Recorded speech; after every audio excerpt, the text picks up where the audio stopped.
Good evening, Coded Friend .001 listeners. How's everybody doing tonight? I got to admit, the last 2 days, just about everything I touch, I'm turning to shit.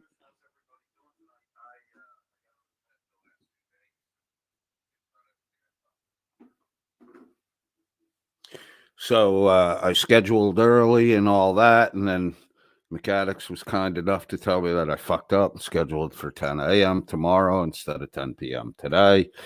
Then I fixed it, and then I was scheduled for 11:30 tomorrow night. So we're rolling now. I cannot promise that today's episode will be error free. I'm happy to see everybody who is in the chat. Happy December. Happy December. Remember the reason for this season. I mean, if it's just winter for you, it's just winter for you. We are approaching the celebration of my group, the body of Christ, our Lord and Savior. I know there are a lot of people out there, and increasingly more every generation, who do not believe. But I mean, no one's forcing you to do anything. If you don't want God, God's willing to let you go your own way. Come back if you don't believe. Please, please, please come back. It can happen, right? The prodigal turns. You realize when you're out in the world that, maybe eating the leftover pig slop ain't the way to go. And it's better to be a servant in your father's house than a worker in the world. So just we're gonna heads up, fair warning. There's going to be some increased talk of the scriptures and of Christ through the month of December till we hit Christmas, and maybe going into 2024. I'm amazed at how willing people are to deceive. Like, YouTube has really opened my eyes to exactly how willing the everyday man is to attempt to deceive, to put himself on a pedestal, and promote his own self-worth or greatness or whatever the delusion may be. Please, please, please, as we wrap up 2023, take some time to reflect. If you ain't chasing the truth, you ain't chasing shit. If you're building a delusional awareness of who you are, you're not building shit. I mean, what good is it to build a paper mache pinata like Michael Kaiser has done for himself and wind up having people come along with sticks and beat you till you spill out your fucking candy prizes? Speaking of candy prizes, I'm pretty sure that if we Dan in the side of the head, some Smarties or some Pez would fall out his fucking left ear. That boy's got a head filled with fucking candy and not much more. So the last broadcast I did, which I think is the longest broadcast we've ever done, we were just a shake off 6 hours. We talked about the weird sexualizing of Alan eyes and the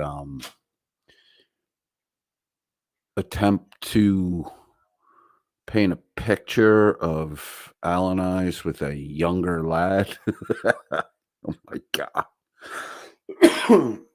So I was at work last night with there was fucking to do at work last night too. So I was here and there listening to the Welsh News Network broadcast as I was working, and I had a small fire to fucking put out. Actually, no, it wasn't last night. It was Friday night.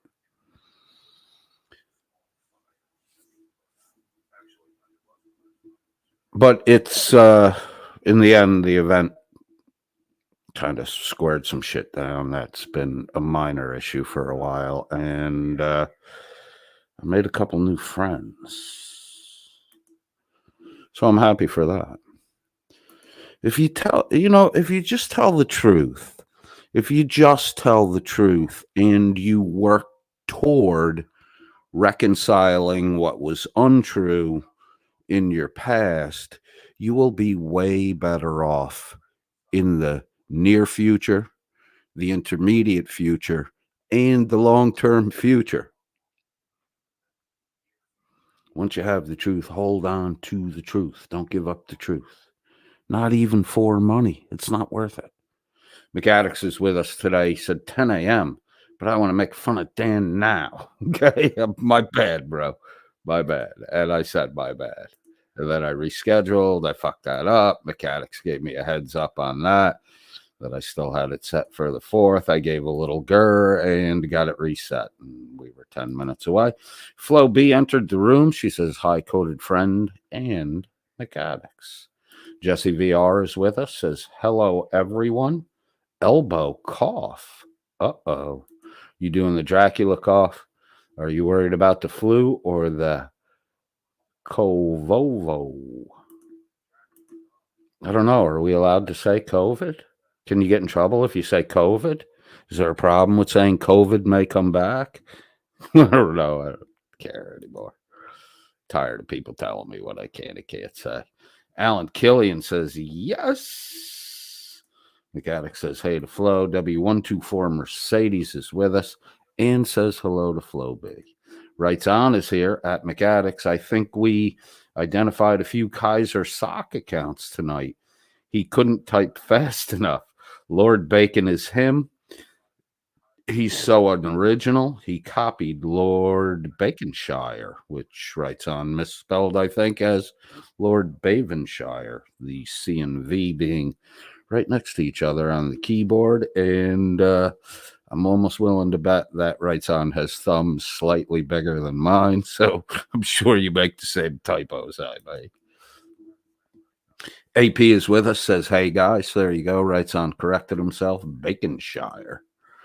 Yeah, I was pretty sure that was a Wrangler account. I'm glad you guys sussed it out. Alan Killian says, fuck you, McAddix, and hello, Flo B. Flo B says hi to W124 Mercedes, Jesse VR, Alan Killian, and Writes On. Writes On says hello to Jesse VR and Flo B. W124 Mercedes says hey to Writes On. Flo B says hi to AP. Whoops. Writes On with a hello to W124 Mercedes. Long time no see. Good to see you. McAddix says, yeah, Lord Bacon is him faux show, him being Wrangler. McAddix says hi to Alan. Alan Killian says hi to McAddix. Logan Sandman is here, says hey to everybody. Hello, Logan. You Gandalf-looking motherfucker. You Santa Claus for the next couple weeks. McAddix says, Logan. Writes on says, hey, pal, to Logan. Flo B says hi to Logan. Writes on says, at codedfriend.001, how you doing, cuz? I like that cuz thing. I got this group of young guys that shows up to one of my accounts on Friday nights, and they're not old enough to go in the bar, and I think that they may be involved with the shenanigans in the parking lot, but they're always friendly toward me, so I kind of just get them set up, get them off to the side, let them do their thing, and then they take off. Last night, one of them jumped out of the car, right? And he came over and he was talking for me a little bit in the black community,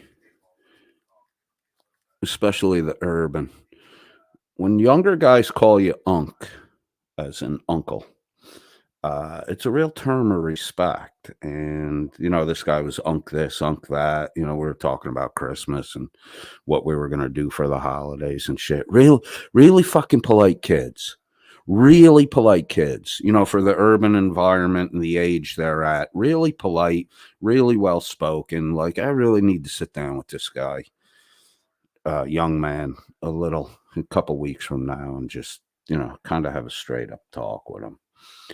So he gave me an envelope. I didn't want to take it from him, because I know what he's doing.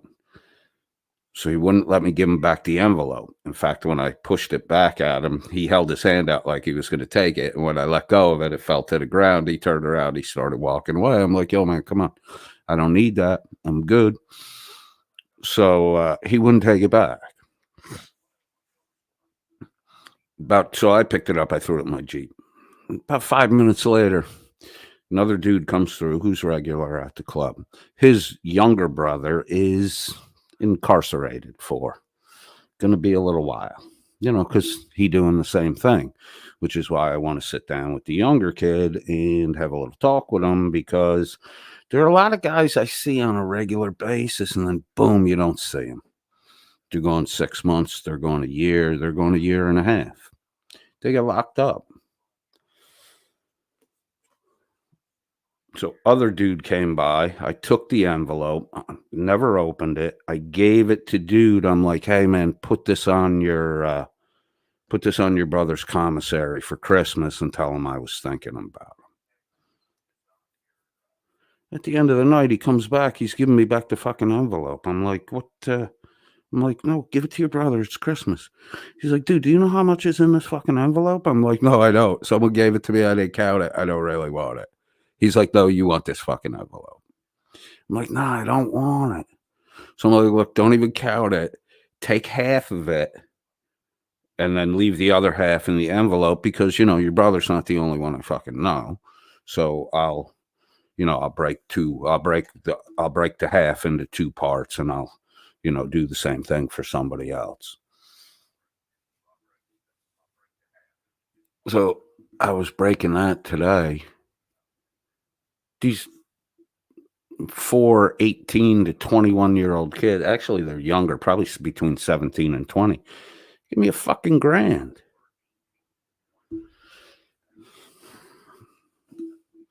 So they're going to be some happy commissary receivers this year. Who the fuck is Alice is with me? Says, hey, all. Hello, baby is here. Says, hi, I'm lying down. Hi to all. Alan Killian. Got a hashtag McAddicts. Logan Sandman says, hey, McAddicts. Writes on. And Flo B. All right, let's skip through all the writes on. Says hello to who the fuck is Alice. We go through here. Archangel is here. Hello, Coated and Pink Waving. Hello, Archangel. How are you? McAddick says, and happy Hanukkah to any Jewish friends. Absolutely happy Hanukkah. My Jewish friends. My grandfather was German Jew. My mom's dad. He converted to Catholicism in order to marry my grandmother. He had 2 brothers, one named Orlo and one named Babe. My grandfather, I'm not going to give my grandfather's first name out. He didn't like his first name, so he went by his middle name. I think he had a fucking killer first name. But then, Brian is pretty fucking generic. So my grandfather's name was, I was like, why don't you like that name? I wish I had that fucking name.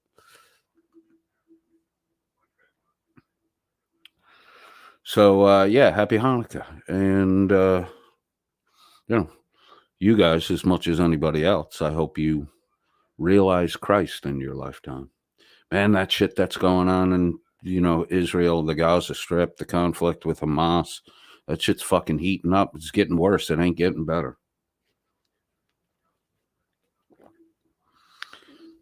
I think Dan in the past called me an anti-Semite. This stupid motherfucker. Dan, my grandfather was Jewish. He converted to Catholicism, but he lived, the first 22, 23 years of his life in the Jewish faith.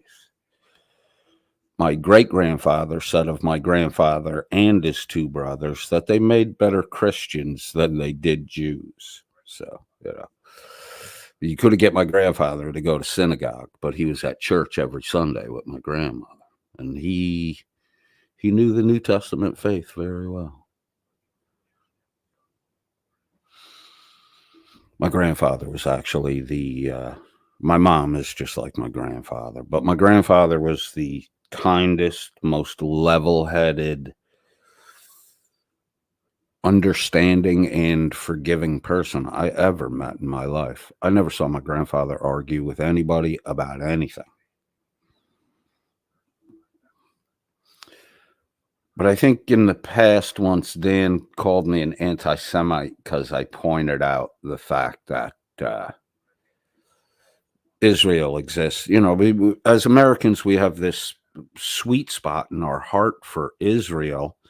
I understand the importance of the nation of Israel in history and present times. They are the only democracy in the Middle East. So, you know, that's really why American politics and politicians have a vested interest in Israel.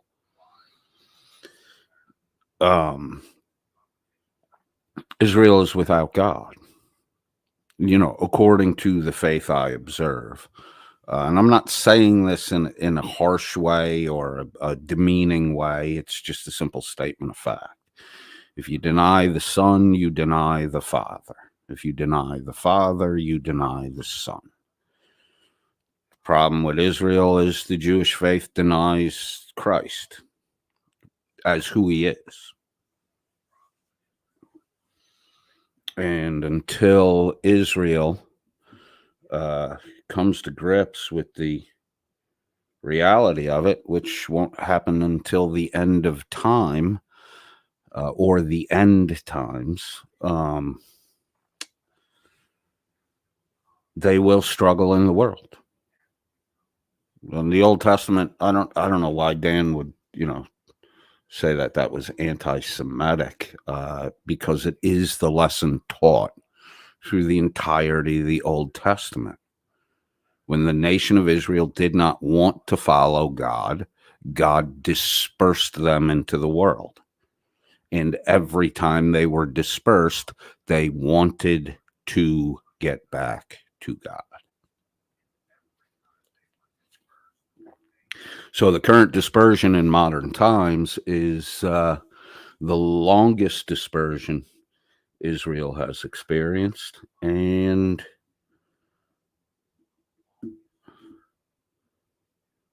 they will have conflict on the regular until they realize that they are without God. So pray, if you know the old saying, pray for Israel. Pray that Israel understands who Christ was, because they really missed the boat on that one. Christ took 12 men, 3 years. The ministry of Christ lasted 3 years. He took 12 men. He equipped them with enough knowledge in 3 years that they were able to go out into the world and teach the faith until it became one of the major religions in the world. And the reason Israel was selected, there was nothing special about Israel. The reason Israel was selected by God to be the representative of God until he came in the flesh was very simple. They were the smallest and weakest nation on the face of the earth.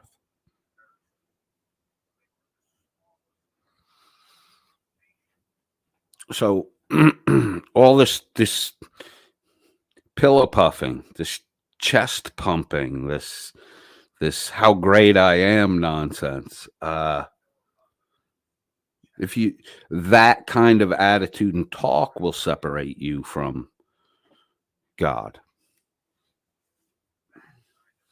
It's through your weakness and the power of God overcoming your personal weakness. When you follow the direction of God, you will be able to overcome your own weaknesses, and that is where the strength of God shines into the world, through our weaknesses. The story of Gideon in Judges. God calls to Gideon, who was hiding in the wine press, beating out the wheat because the Midianites and the Amalekites were coming year after year at harvest time and just chasing the Israelites up into the mountains and harvesting their crops and, walking off of it. God called out to Gideon. Gideon said, "Here I am." God told Gideon he would defeat the Midianites. And Gideon said, "How could that be? I am the weakest member of my family, and my family is the weakest in all of Israel." And God said, "Fear not, I will be with you, and you will strike the Midianites as though they were just one man." Hello Baby in the chat puts in, "The meek shall inherit the earth." Yes, they shall. And the meek is a meek. The word meek is a collapsing of a concept. Meek doesn't mean weak. Meek doesn't mean frail. In fact, the men who are meek are experienced warriors. Meekness is he who knows how to wield the sword and chooses to keep it in its scabbard. Because we don't fight with flesh and blood. We're here to fight spiritual wickedness in high places. That is the fucking lie. That is the lie. We're lied to every day, all day by the world. The Michael Kaisers of the world, the Snooze Network clowns of the world, they're just the fucking liars. They're just the liars that perpetuate the lies. Dan's whole idea that, the American government's corrupt, like Dan isn't fucking corrupt. Point the finger, yeah, America's bad, America's corrupt. Okay, Dan, stop taking American money then, you fucking little fool. Stop lying to Americans. Because then you're way more corrupt than any politician in America.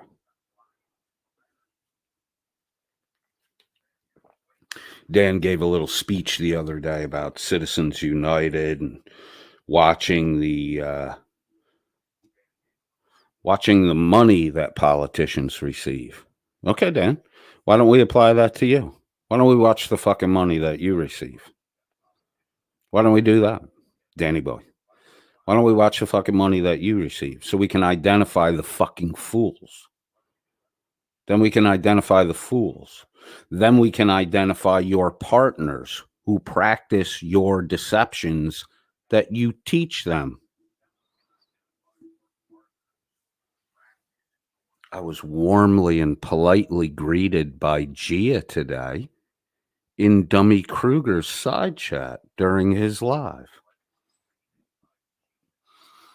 I responded with a kind comment to her, but it's odd that just a day ago she was shit-talking me in the WNN side chat and saying she never listens to me because I don't know what the fuck I'm talking about. Okay, Gia. I know this, Gia. You throw money at a guy who fucking shit-talks the very nation you live in and lies and deceives the American people. And you're financially supporting that, Gia. You might come across as a nice person to other people and the rest of that shit. But when you finance a fucking liar, how clean are your fucking hands? Why aren't you asking to see the receipts for 6 months of fucking 6 charity drives, a raffle, which is an illegal lottery, and you're buying entries for other fucking people to participate in that? You ain't clean, G. And if you want to shit talk me over at WNN, but then be polite to me over in Dummy Kruger's side chat, it shows that you're a fucking hypocrite. That's that kind of double-mindedness that, the same scripture that teaches me about Jesus tells me about the double-minded man who will be wrong in all his ways. avoid them. Gia, that's what you are.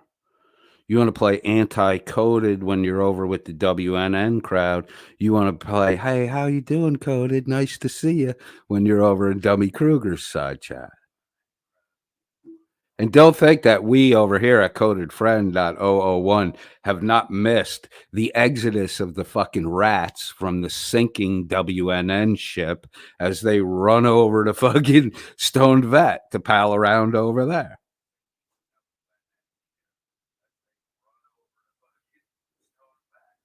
Your ship's going down, Daddy, because the rats are fleeing. It's always easy to tell when a ship is going to sink. That's when the rats start to run.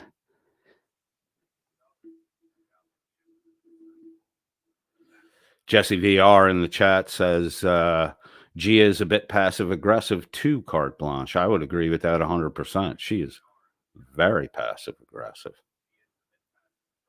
because she wants to deceive people into thinking that, you know, she's this sweet, kind person. I don't see it. I don't see it. I just see a person who throws money around to get attention for herself.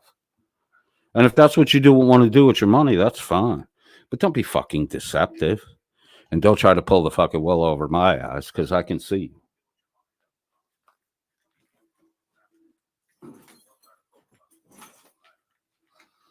And I have a working relationship with the one who tells the truth. That's what makes it difficult. That's why I'm difficult to beat or to get rid of, because I have a direct relationship with the Father of truth, with the one who is incapable of telling a lie. Whereas the God of this world, Satan, is the father of lies. And as Christ said, when you lie, you do his bidding.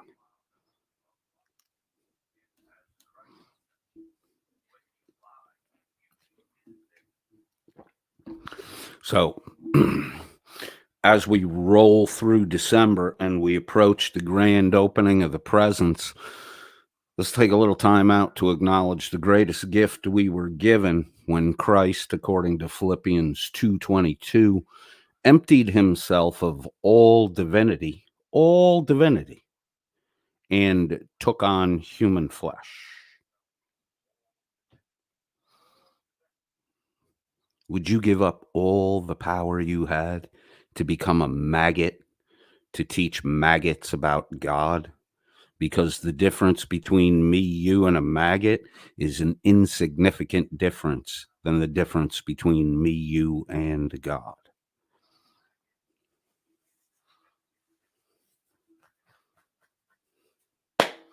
So I hope the sufferings you're required to suffer in this world, because God does not spare the rod. That would spoil the child. We are his children by adoption. And he took responsibility for our degenerate sinfulness when he came and died for us. So he paid the price. He took responsibility. It's not God's fault man was disobedient.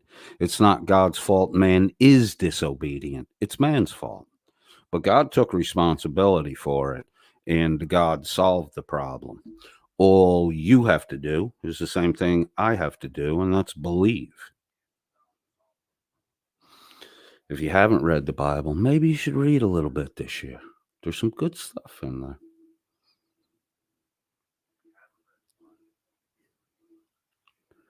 Unforgiven Year, he's with us. How we doing, my man? The food talk the other day was fucking great. I'm looking forward to this month, man, because of the food. Hello, baby says, I'm good with that. Cool. Writes on with a shout out to Yeri. I think I have acknowledged everyone. Writes on says, say a prayer for at John Clark. He has surgery in about 10 hours. Yes, please remember John Clark in your prayers. Victor B is with us, says Hater Writes On. Archangel says, I'm going through a devastating time. My dad, I think that should be USN. Namvat passed on December 1st at 11:36. Just this year. I'm very sorry to hear that, my man. I'm very sorry to hear that. I've talked about it before in the past. I'm going to give you a little bit of advice. I'm going to move on. The deeper the sadness you feel over the passing of your father, don't let that get you down. Remember, the more it hurts, the more valuable the person was in your life. And you are, for that valuable person having been in your life, that sadness should convert to joy. You were given a great gift.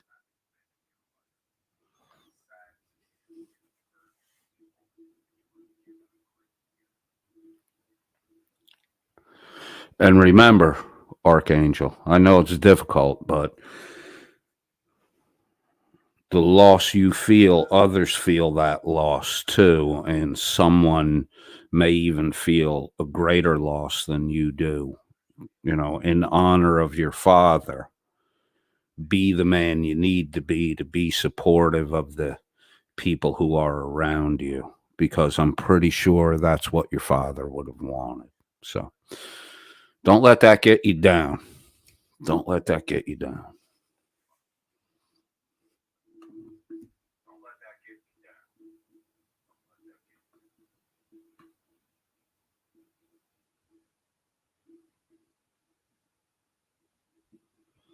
Victor B says, I just can't with the snooze. There's a lot of people that just can't with the snooze. It's crazy over there. So I recounted how the WNN squad was belittling my account of what took place as they tried to tangle Alan Eyes up in some weird sexual drama with Wars Loot, who claims to be a 25-year-old ex-Marine, which he may or may not be. I mean, I don't know a whole lot about the guy. I do know by looking at him that he does not look like he's 25 years old. He looks like a young boy. So with Wars Loot involved, there was talk first night between Becca and Wars Loot about kidnapping Alan Eyes, him being tied up in Wars Loot's basement, and then they're asking Wars Loot what Alan Eyes' semen tastes like. And then the second night, Becca was gone, Dan was in, the same fucking nonsense. And Dan's telling his audience, I confused a bunch of stories. I didn't confuse any fucking stories. 2 days in a row, you were talking about Wars Loot having oral sex with Alan Eyes. You were dancing around it and try to camouflage what you were talking about, but you were talking about Wars Loot kidnapping Alan Eyes, having him tied up in his basement, and having oral sex with him. Otherwise, how would he know what the man's semen tastes like? Which is what Blecka asked him night one, and Dan asked him again on night two. The fucking weirdness is just getting fucking crazy. Jimbo Felch is telling stories about his psychotic grandmother getting arrested, beating someone up for a fucking Star Wars toy for young Jimbo. Your grandmother didn't do you any favors, Jimbo. She fed a little fucking fantasy habit that is fucking matured all the way too, and resulted in you wearing a fucking catsuit onesie with clown makeup on and whiskers, and you're 52 fucking years old, and you're still living at your mommy's house. And aside from a short 4 years at college, if you went for that long, you've been living under your mom's roof your whole life, Jim. So how are you anything but an adult fucking baby? And Jimbo, I'm hearing reports now that You're not the only child that's been stuck in mommy's house their whole life. How many people live in that fucking house, Jimbo? 4, 5? With, with 13 fucking cats? Jim's announced that he doesn't take his, a- allergy shots anymore. You running out of money, Jimbo? You can't afford your fucking health care now, right? That's what happens when you work for Dan for a fucking year. You didn't get paid nothing. Now you can't even afford your regular health care, and you're stuck in a house with 13 cats, and you're not where they were joking about you only leaving the house once a month. You're now claiming you don't leave the fucking house at all because you don't get your allergy shots anymore. Jimmy, you really need to go get yourself a fucking job.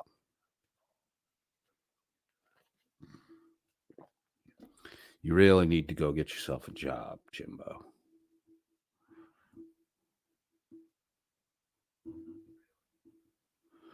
McAddix wants to know if anyone else noticed Hank dropping the super chats over on Dummy Kruger's.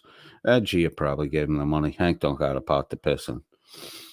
He couldn't even bury his wife. He's still got her upstairs in the bed next to him. He sleeps with her every night. Fucking sick bastard. Writes on randomly says Italian sausages, and I'm highlighting that.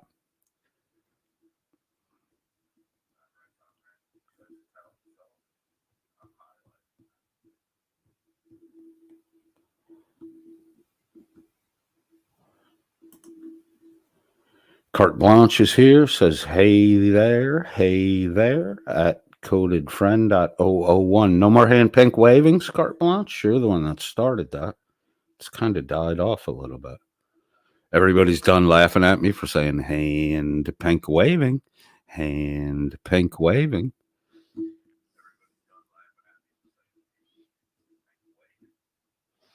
W124 Mercedes says, I'm not 45 minutes late in the chat again. Sweet. There you go. Right. Carte Blanche at writes on. Hand pink waving. Hello baby at hello baby. Hand pink waving at Logan Sandman. Hand pink waving. And I'm looking over in the real-time chat and I see Carte Blanche over there just posted. Hand pink waving. Hand pink waving. Hand pink waving. Hand pink waving at codedfriend.001. Look like somebody named Chaos Addiction has slipped into the room and says, now I know what you are. Did you mean now I know? Now I know doesn't. Is that code? Uh-oh.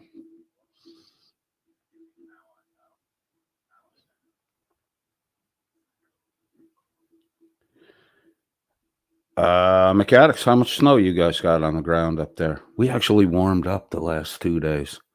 A little bit of rain coming through. Just trying to. AP is with us. I wish someone would give me an envelope. Sheesh. This was an unexpected envelope too, and because of what the individuals do, I didn't really want to take it, so I kind of dispersed it and handed it off quickly. I get envelopes all through the month of December. I get a lot of envelopes. December is a really good month for me. I give a few envelopes too. I get more than I give, but I give a few out. Mine are pretty fat too when I give them. Writes on says, sad thing is these young kids have a great mind for business if they just met the right people. Look, I'll tell you, there's a dude I've known him for at least 6 years. He's probably 31, 32. So, he was middle 20s when I met him. And, he doing the same thing. He slinging dub sacks. And it took a couple years, but I was like, dude, you have to set up don't you have a fucking cousin that doesn't have a job or a friend that doesn't have a fucking job? You set up a fucking landscaping business or just mow fucking lawns and pay them. So you have something on the fucking books somewhere and you're paying a little bit of taxes somewhere. Otherwise, you're going to get the hammer dropped on your ass. A year and a half ago, he took his pinch. He sat in jail for 18 months. He beat all his charges, but when he came out of jail, he didn't want to go back to that lifestyle anymore. So he got himself a regular fucking job. He got thanks to a Head Start program, even though he didn't get convicted, he got enrolled in a second chance program. And he's got himself a good fucking job. I saw him 2 nights ago. He rolled through the club. I was like, hey, man, what are you up to? Because I had seen him once or twice before. I knew he had been released, but I didn't know the whole story. And I kind of gave him a lecture a little bit. I'm like, why are you fucking here? This is where you got yourself in trouble. Don't be here. Go somewhere else. He's like, no, I'm not doing any of that anymore. And he laid out all the shit that he was doing. So, I with these guys, I don't see too many success stories. I see a guy doing what he's doing. He gets pinched. He does a year. He does 18 months. He does 2 years, whatever. He's back out again within a week. He's back doing the same fucking shit at the same fucking places until they eventually get pinched again. I know a bunch of guys that are on a fucking revolving door policy with the fucking incarceration system here. They just don't care about it. It's a cost of doing business to them.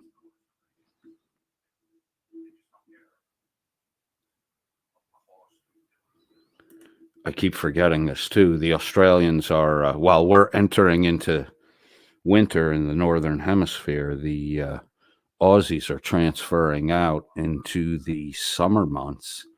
And Who the Fuck is Alice has just asked Carte Blanche how her summer is shaping up this year. Warm here and old last few days. QLD last few days. Hello Baby says, when I say I'm laying down, it means I'm not going to be at the keyboard.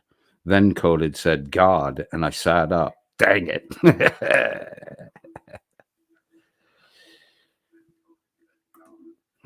GMK Dork says, Morty? GMK says Hanukkah starts Thursday. I believe you're correct on that one. I know a lot. I know a handful of Jewish people too that they do the Hanukkah and all that stuff, but they also celebrate, like they give presents on Christmas. They don't want to accept the present Jesus gave, but they want to trade presents with each other on Christmas because they don't want to get left out of the Christmas holiday thing. It's a little weird.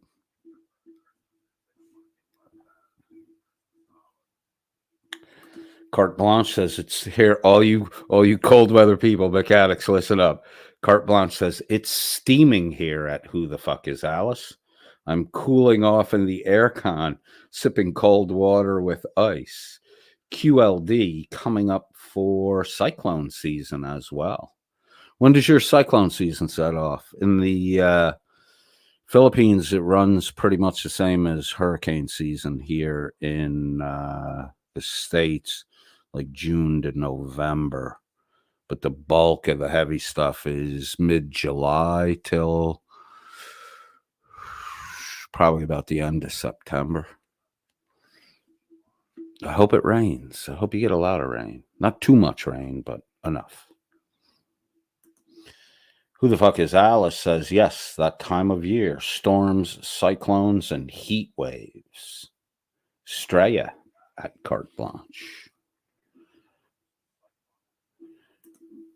Chaos Addiction says, support the oppressed. Here, literally, this is what God, if you're a Christian, this is what God requires of you. It's the epistle from James, which I would recommend everybody read. It's a letter. It takes 20 minutes to read it. James 1:27. Pure religion and undefiled before our God and Father is this: to visit the widow, to visit the orphaned in their affliction, keep yourself unstained by the world. That's it. And if you are a true believer in Christ, that's the fruit.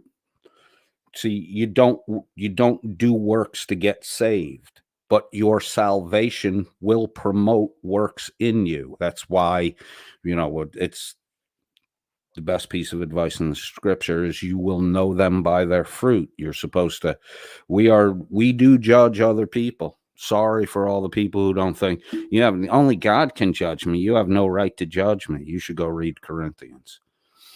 When God said, or when Jesus said, judge not, lest ye be judged. For the same measure which you judge by will be measured back to you.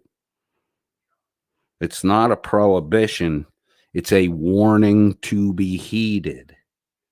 If you a thief, don't go around accusing people of stealing shit because you're accusing yourself. Get your shit right before you do that.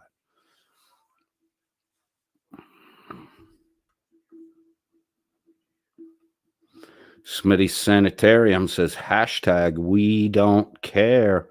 Schmitty, I'm not buying that rhetoric. I think you do care. And I think you talk about shit that you care about because I've been over to your channel and I've participated in one conversation and I've listened into a few and I like what you talk about, bro. You're not drama. You're a good break for, someone like me who's watching Wrangler, watching Dan, some other people on the periphery.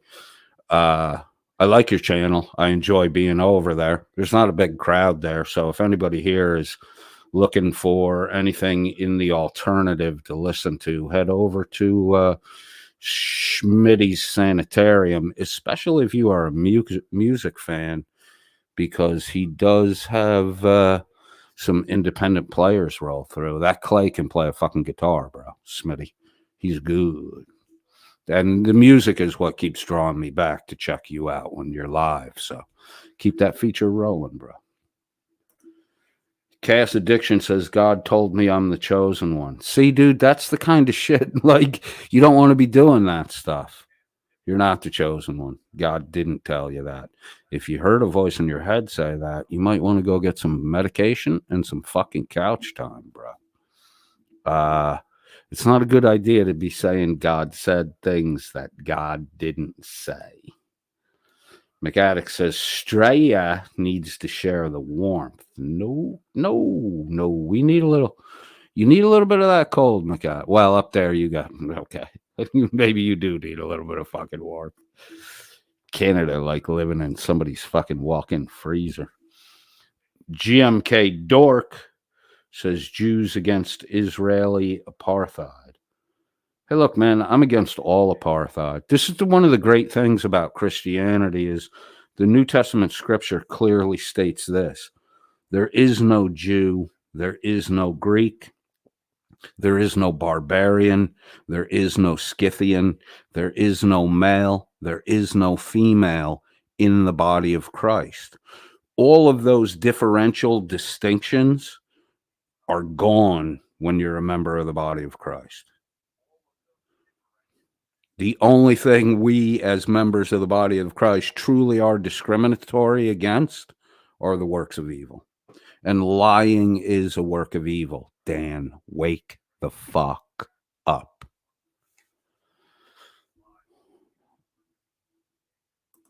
Chaos Addiction says, see how crazy that sounds. It only sounds crazy when the not chosen ones say they're chosen ones, right? Like, let's say you were 13 years old, 5'2", and you weighed 101 pounds, and you walked around telling everybody you're the greatest nose tackle in the NFL. Everyone's going to fucking laugh at you because you exhibit none of the characteristics or qualities of the worst nose tackle in the NFL. So it only says it only sounds crazy, Chaos Addiction, when crazy people say it. You might want to stop saying it. It makes you look crazy. Hello, Baby says the meek shall inherit the earth. I did covered that when I saw it go by in the live chat. Chaos Addiction says God told me my people are the chosen people. Well, They're vessels made for glory and vessels made for dishonor. Maybe you and your people are the ones that were made for dishonor, bro, because the vessel made to honor has already come and gone.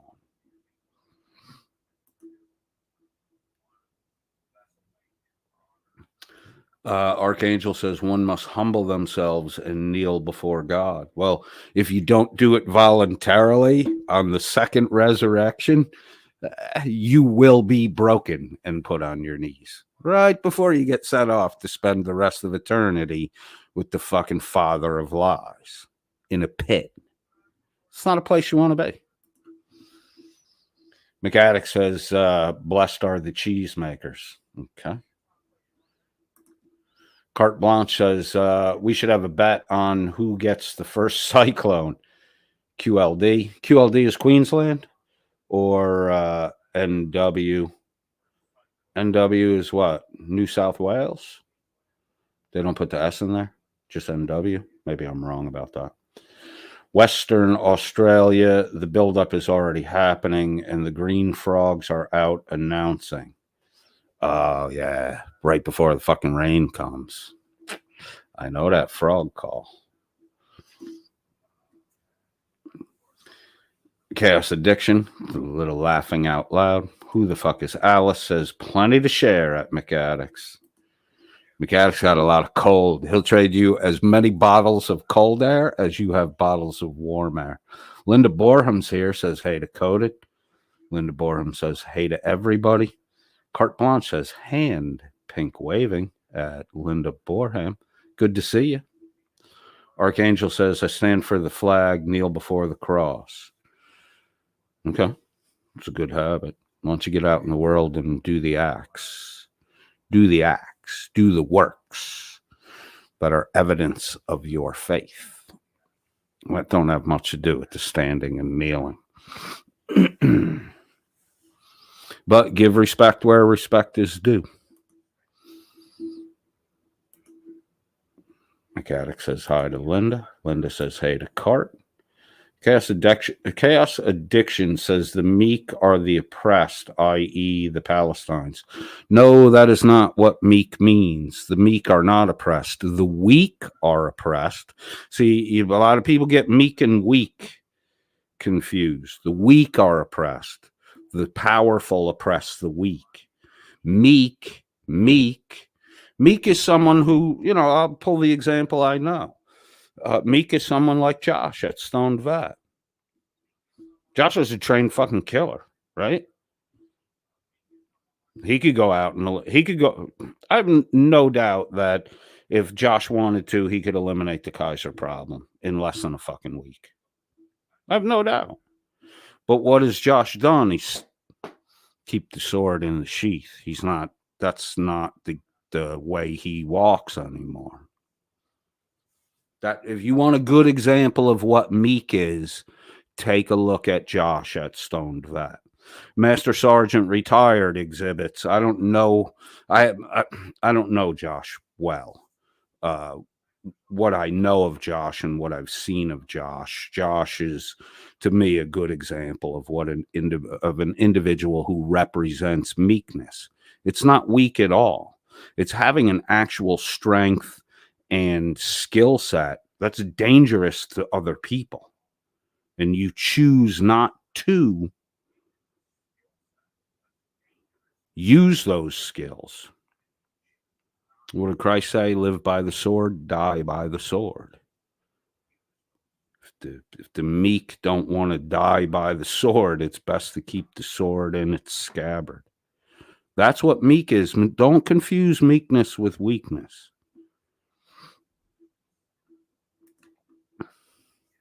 Who the fuck is Alice? Says, love it when the frogs are going off. Sounds great.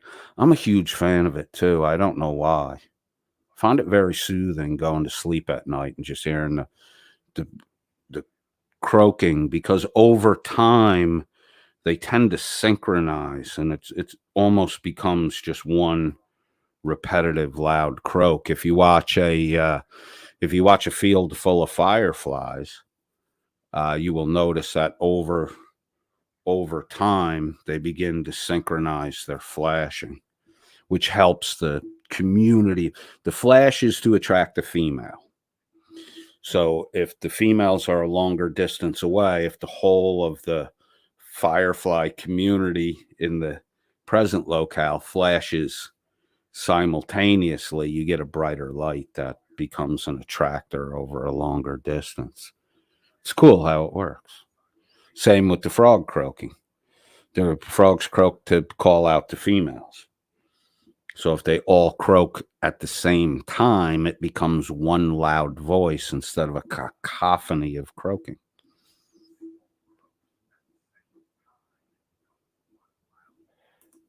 Chaos Addiction says you're just making up definitions of words. No, actually, I'm giving you the standard definition of words. Meek does not mean weak. If you think it means weak, you need to go look the word up. It's not. And you need to go look it up in the original language it was spoken in, which is Chaldean Hebrew, which is what the entirety of the Old Testament is written in. So let me know when you get your homework done there, Chaos Addiction, because I want to give you the benefit of the doubt, but so far you're looking like a fable spinner to me. The meek are not the oppressed in the world, and the Palestinians are not the fucking meek. You can't be firing fucking missiles and setting off explosives and claiming to be fucking meek. That's not meek behavior. Even in self-defense, it's not meek behavior. So, get with the program. Words have meanings. And if you don't know the meanings of the words, you should probably go look them up so you don't, inadvertently become a spinner of falsehoods.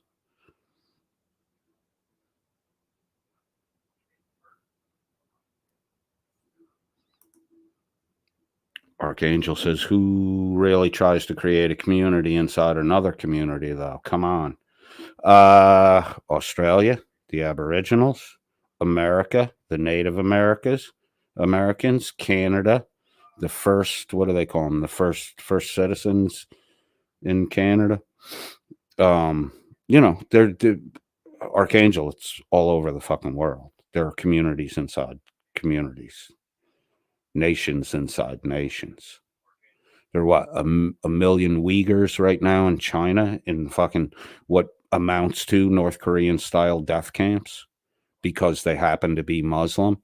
I'm not a fan of Muslims or the Muslim faith, but I don't think fucking godless communist Chinese who blatantly reject the existence of God, I don't think they should be persecuting anyone on because of their religious faith. That's the whole problem with Uyghurs in China and why they've been rounded up into a collective group. And, they live in fucking prison camps. The whole purpose of that is to keep the Muslim faith from spreading through China because Chinese communists hate fucking religion. It's even a false religion. I don't want to see people persecuted because of their faith. I want to see action taken against individuals who don't tell the fucking truth. Because it's hard to hurt people. It's really hard to fucking devastatingly hurt people by telling the truth. We all know the colloquialism, the truth hurts, blah, blah, blah. It's a hard pill to swallow. It's better than the fucking lie.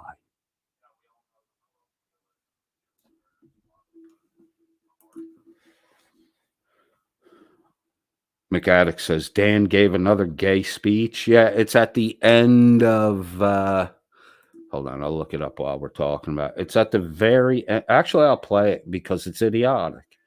Oh, and Dan, by the way, let me give you a little warning here.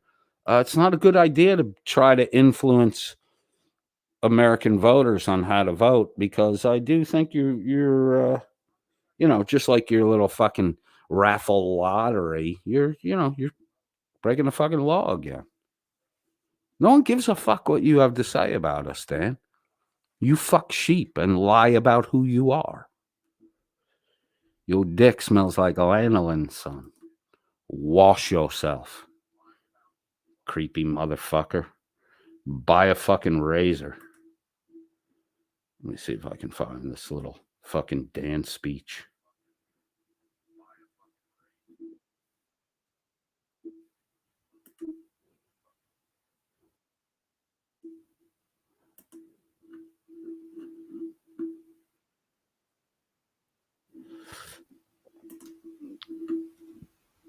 It could be the.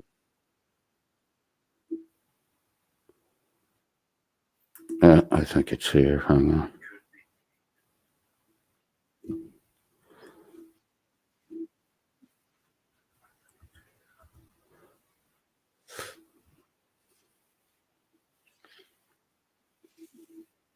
I think I got it here. Maybe not. Nope.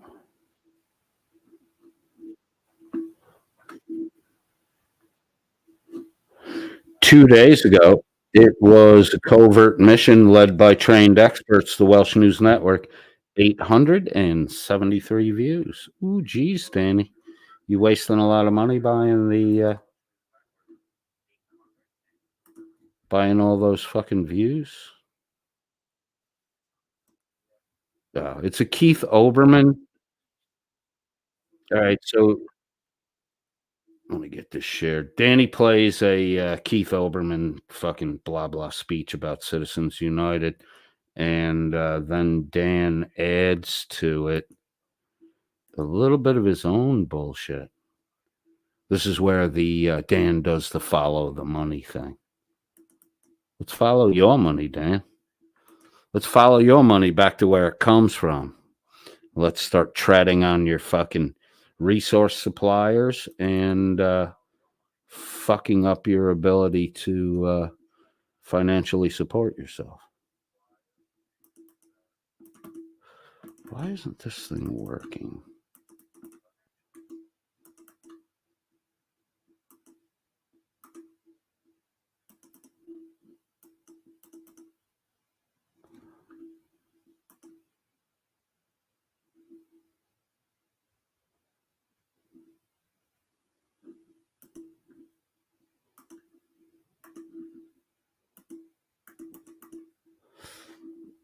Okay, got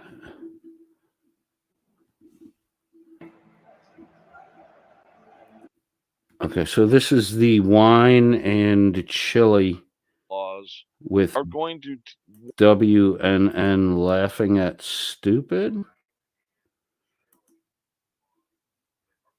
And let's laugh at Dan. Enemies of police officers who use deadly force can't be shrouded in secrecy under Marcy's law.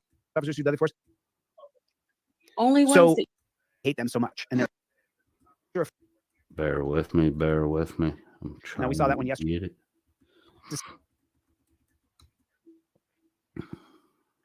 62-year-old Johnny Holloman during the investigation of a minor traffic accident. Holloman died shortly after that tasing. Just before Thanksgiving, the Fulton County District Attorney's Office released video of Deacon Johnny Holloman being Oh dear, it broke. Okay. oh,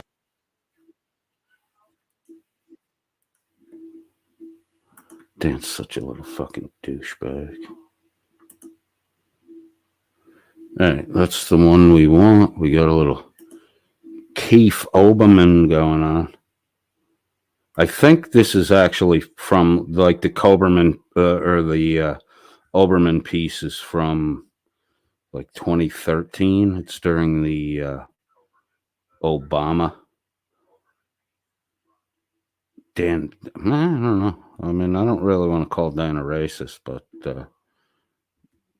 Dan really doesn't like the fact that Obama was president. No, for a woke guy, for a woke joke, Dan doesn't really follow the woke script all the way.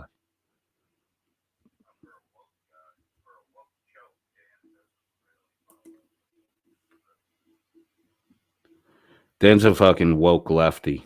Don't let him fucking kid you otherwise. He is a woke lefty. He's a woke joke. Hope you going broke, Danny boy. Hope you going broke.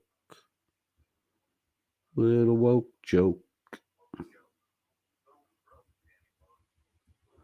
I just can't get my fine tuning right.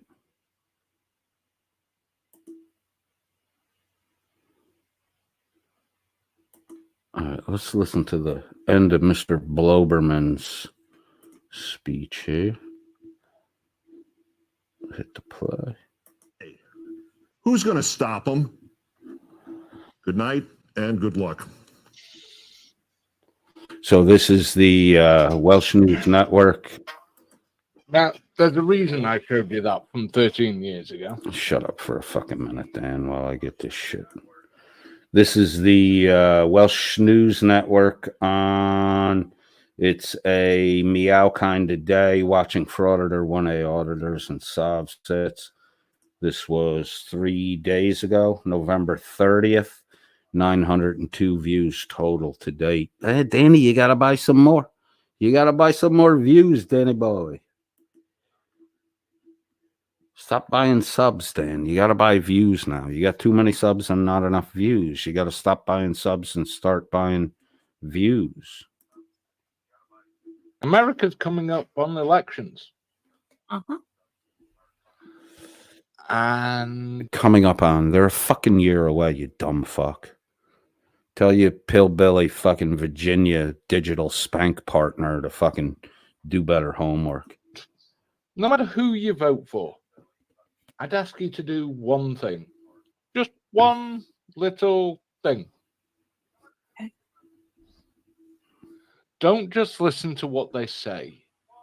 Look where their money comes from. All right, first off, I hate the way this motherfucker says money. Look where the money comes from.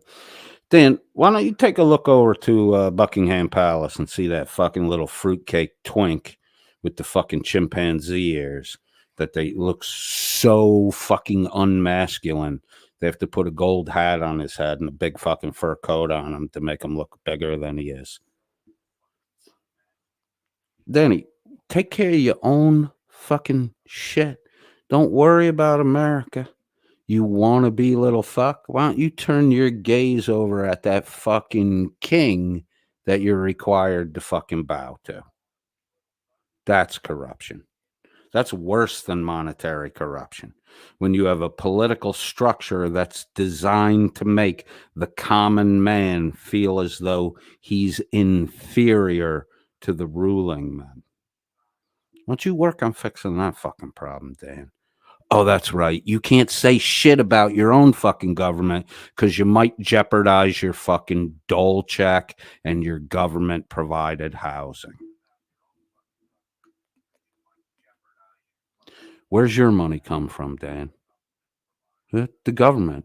The taxpayers in the United Kingdom pay for you to sit with your fucking thumb up your ass all day long in a fucking 10 by 10 one room while you pretend that you're some fucking rich, wealthy, important thing in the world.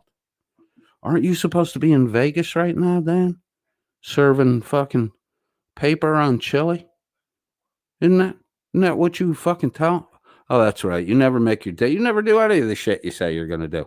We'll see if you get up to Scotland for your amyl nitrate adventure.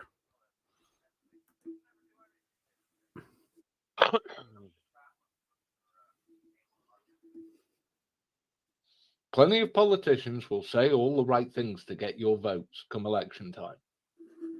If you want to know what they're really going to do, look where their damn money comes from. Because that will tell you everything. Hey, Dan, my money comes predominantly from major strip clubs in the Southeast, from venues that are designed to distribute alcohol. I don't participate. That's where my money comes from. I don't participate in the booty girl thing. I don't do it. I don't drink. So, where the money comes from doesn't mean, I mean, you want to say that, Dan, because you heard someone else say it and it impressed you. Where's your money coming from, Dan? You're on the fucking dole. You're on the dole. You're sitting in a fucking 10 by 10 room, Dan. Your money comes from the fucking government. You got a sheet hanging over your fucking window. You got a sheet hanging over your fucking window. Mr. Daddy Warbucks, rich fucking guy. Dan, there are times when I realize that you lack any sense of self-awareness. But maybe the people who follow you are as fucking dumb as you think they are, and your rhetoric and bullshit blows right by them. Maybe they are. I think at least one, maybe more, inside your circle are getting fucking smart, Dan. And if you think you're past the shit you said about military service and your childhood friends' brains getting blown all over your uniform, that's the fucking foundation. That's the foundation of who you are. That's the lies. Those are the lies you set to build your fucking snooze network on top of. You have 11,000 subscribers, Dan. Your co-host split off, took a segment from the Welsh News Network, Am I the Asshole, brought it over. She was going to do her own thing. She can't even get a fucking 100 people. You have 11,000 subs. She can't even get a fucking 100 people. And your whole gig, Dan, at the beginning of the year was helping get your subs to go to other channels and help people get monetized so they would feel beholden to you. Steve Miller, Witch of Heart, Mark the Sarcastic Pud Puller. Oh, they're all the fucking people you did your little tricks at the beginning of the year. I'll give you my subscribers. You give me your subscribers. That didn't work. Now you're buying the fucking subscribers. 11,000 subscribers, Dan. Oh, so you got October and November are gone, right? You built your stuff in what, late August, September. So three months after you did a meteoric subscriber rise, your subscriber base is 91% dead. So then you're either buying subscribers or you have the shittiest don't want to hear it a second time fucking content on YouTube. It's one or the other, Dad. There's no way to paint this. I got my rose-colored glasses on. I'm trying to look for, how good your situation is. But here's the deal. With that meteoric rise in subscribe, there has to be something attracting the moths to the flame. So either your flame blows and the moths just pass by. Either you have shitty content no one wants to hear a fucking second time, 91% dead subscriber base, or you bought your fucking subs. If I were you, I would admit that I buy the subs, because the other thing you have to deal with is if you didn't buy them, you got some of the shittiest fucking content no one wants to hear a second time on YouTube. So revel in that, big boy, while you cash your government dole check. What's up, Stone Vet?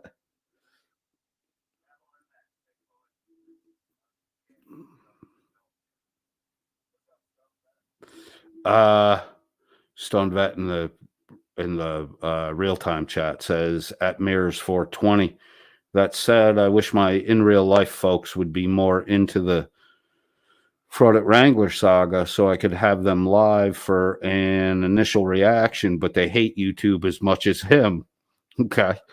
It happens, bro.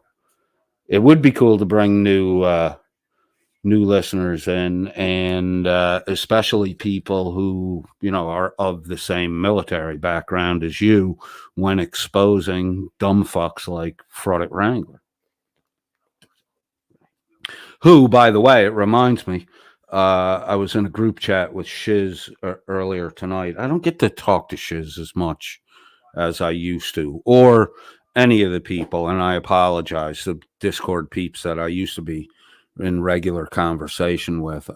Since I came back from my vacation in Hong Kong, the work dynamic is just really different, and I just don't have the time to spend that I used to have. So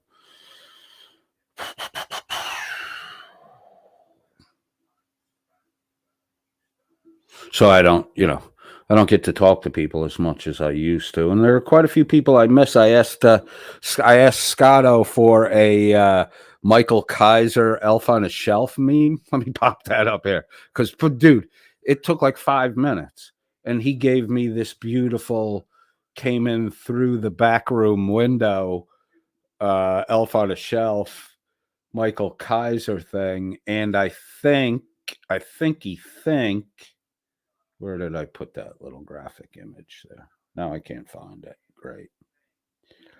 I think I might be stupid.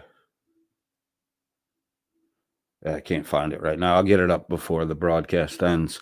I asked for, hey man, can you, because Scotto's fucking memes are fucking phenomenal. I love Scotto's memes. The boy's got some talent when it comes to that shit. And he, within 5-10 minutes, he delivered to me. He delivered a red Elf on a Shelf hanging on a suction cup on a fucking window, looking like, 1 foot on the side of it, looking like he's trying to get a break-in going on. It was fucking hilarious. So Scotto may be doing a 12 Days of Kaiser for us in meme form. And I want to collect them one by one, and then I want to put them all together. Is Bernsey in the room? Because I think we need doesn't have to have lyrics. It can just be music, but I think we need Bernsey to do a 12 Days of Christmas little fucking quick tune in the background for to string together the 12 Days of Kaiser meme-a-thon that Scotto may be working on for us. I think someone's in me chatty chat. You gonna try to porn bomb me? Why do you have my name on your thing?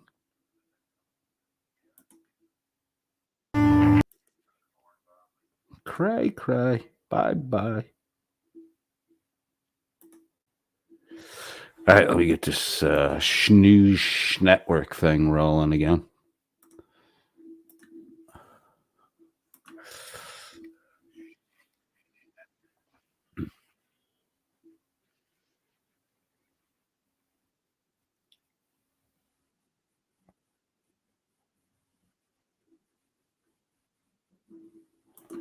Oh, Dan, you're revealing something about yourself now. I'm the kind of person that would do or try to do the most good possible. So if that means the people, then I would lean toward the will of the people, right? Corporate, Dan, you have to realize something. You don't have the corporate structure in the United Kingdom that America has. The rest of the world doesn't, for that matter, because the rest of the world didn't achieve the level of freedom and the level of greatness that America has. Corporations are made of people, Dan. Not only are corporations in America recognized legally as an individual, they are made up of a large number of individuals. So if you're objecting to Citizens United, you should probably object to political parties also, because that's these are just concentrations of interest. So if gun manufacturers want to get together to lobby for legislation on the manufacture and ownership of guns, if people want to counter that, then they need to get a group together of significant impact to counterbalance that. Now, if the citizens of the United States were unable to bring a group together to counteract the people who want guns, then there's going to be guns in this country. Guess what, motherfucker? It don't have shit to do with money. Americans want guns because of your political bullshit, Dan. And not just the Revolutionary War.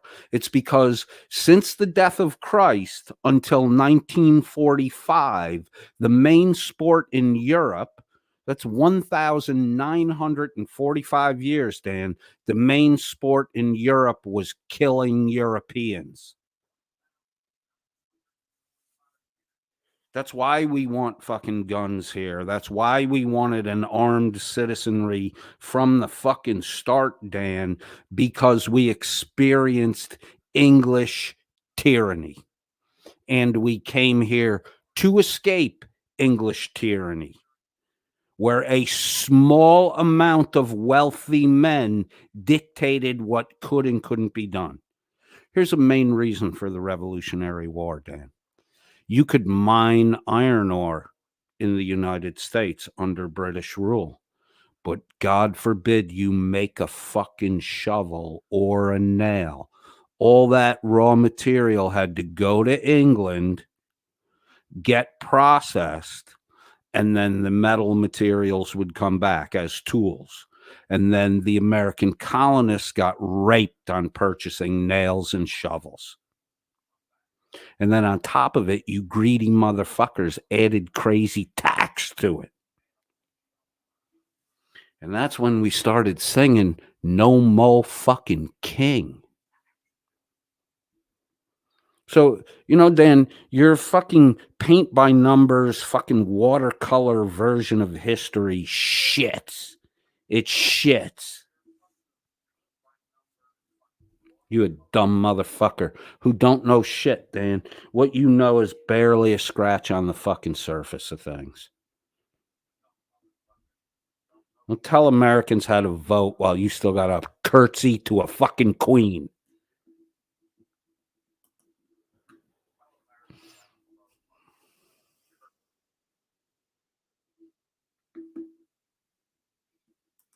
Not everybody's like you, Dan. Not everyone makes their decision on which I need to make the decision that's going to put the most money in my pocket. Most Americans don't fucking work that way, Dan. Some do.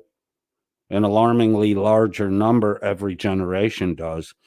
But that's not the heart and soul of America, Dan. Unlike you, who's revealing that you think that money would dictate everybody's fucking behavior because it dictates all of your behavior. And you lick the boot of the fucking government, that the nanny government, Dan, that puts a roof over your head and buys your fucking groceries every week. You ought to ask them for a little more so you can shave that fucking face of yours and maybe take a fucking shower.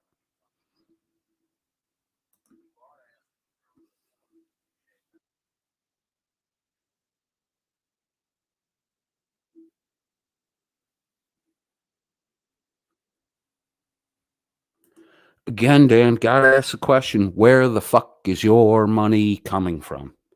You're not a tech guy with multiple degrees. You don't own a server farm. Like you said before, I doubt you were ever in the fucking military. You're a bullshit artist on the fucking dole, Dan.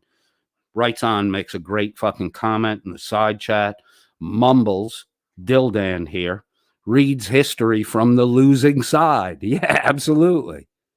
And he has a loser's fucking attitude.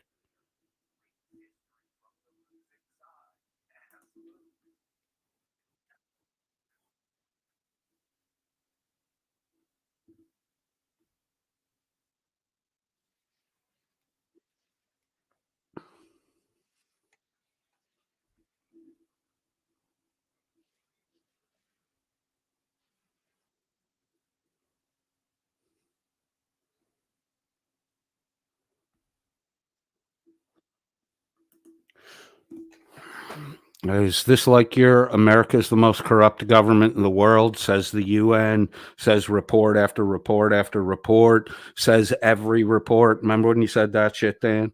Remember when you said you had a contact at the FBI? Remember when you said, no fuck, allegedly, they got Chile, the FBI's got Chile dead, banged to rights, child kidnapping, child trafficking, whatever fucking story you were trying to spin? Remember when you said all that shit, Dan? Over and over and over again. You just talking. Hey, Danny, when you said America was the most corrupt government in the world, and I can still pull your words and the fucking article, Sovsit article from the internet that you fucking you memorized and were just spitting back. then I can pull key phrases out of your little speeches like this, and I can go and find the wingnuts that wrote the fucking bullshit that you're now trying to pass off as fucking quality information.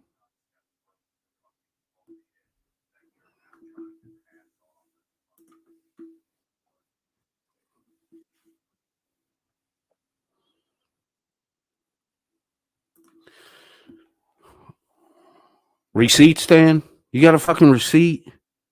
You got a receipt? Because that's not even something you made up. That's something you heard someone else say, and you're now repeating like the parrot that my grandmother owned when I was a kid. Like, I was so impressed with this parrot that if you walked up and said hello, it would say hello. If you walked out of the kitchen, it would and said goodbye, parrot, it would say goodbye. I was so fucking impressed with that when I was 6 years old. Then at 7 or 8, I tried to have a fucking conversation with the bird. I'm like, Graham, this bird's fucking stupid. It can only say hi and bye. That's the kind of shit that you're just a fucking parrot, Dan. These are American elections. You're a fucking Welsh degenerate pervert who's on the fucking government dole. Nobody needs advice from you, Dan. And you've self-proclaimed that you've announced to all of Blecka's family that you're an adult idiot. Why would anyone take advice from a fucking adult idiot? See, all your advice now, Dan, goes in the adult. This came from an adult idiot. Oh, garbage can.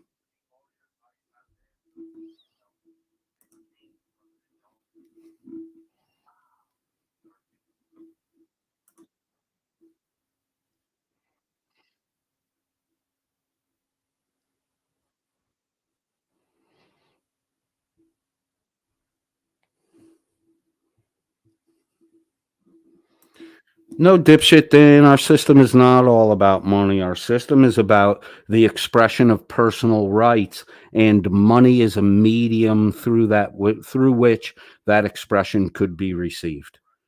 Right?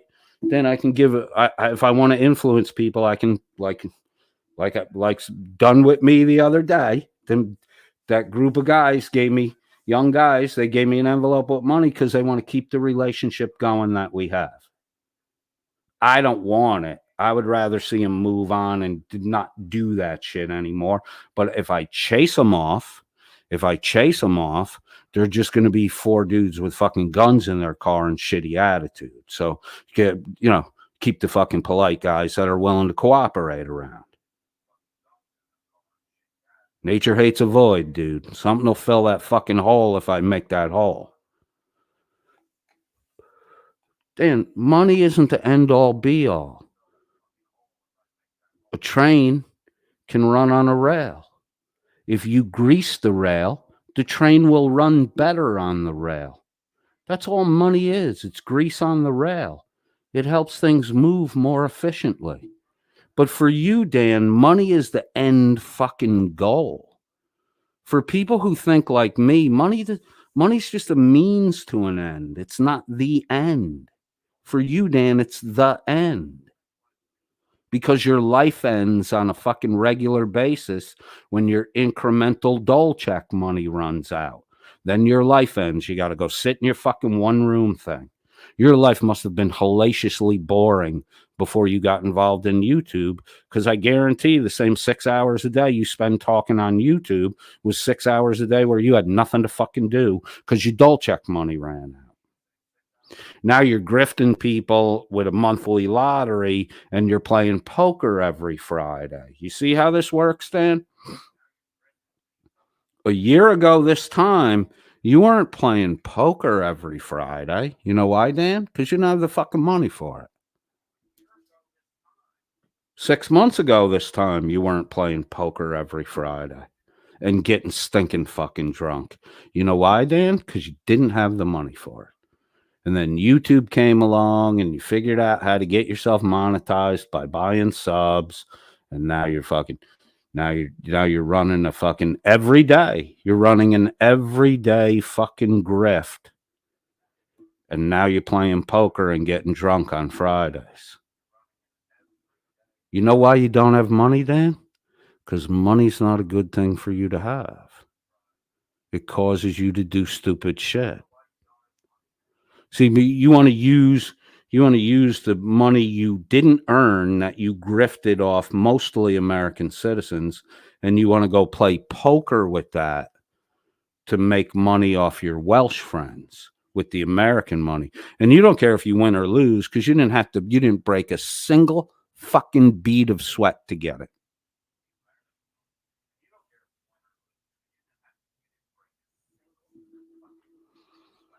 Right on. Can you not hear what Dana say?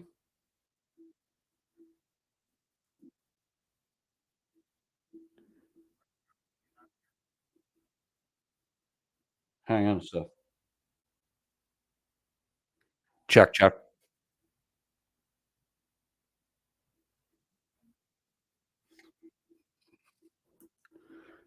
Yeah, you're right. It's not the sound ain't coming through. I don't know what the fuck's going on with this since my hold on a second. My browser updated on its own, and now I can't, like, just getting the fucking thing to share is a pain in the cock. Let me make sure the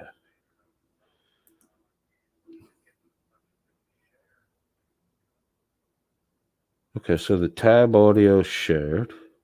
Now I got to get this thing to share again.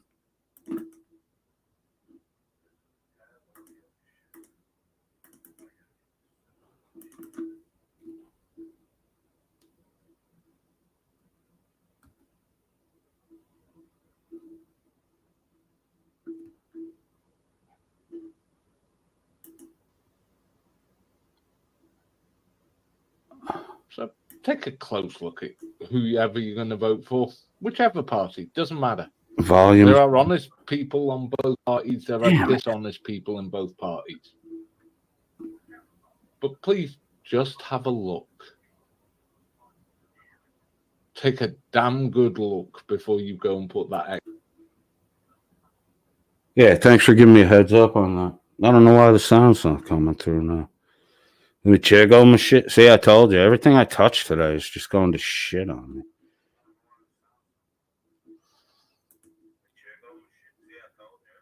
Input, output.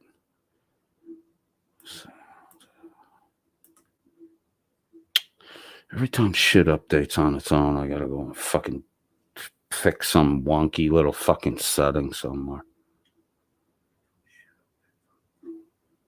Huh. God damn. Hit me.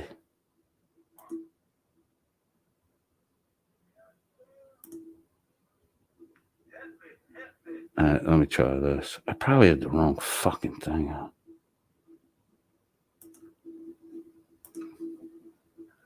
X by their name. All right, give it a second for the delay. I see the right. Well, with that depressing thought, Chile has not gone live, so we're out of here. Are you hearing it now? Thank you all All for right, let me joining jump us this this back, evening. and you already get my commentary. I'll just play it through so you can hear everything Whichever. that Dopey Dan had to say. Corporations that make all the guns and the bullets? And And good luck. Who's going to stop them? Good night and good luck.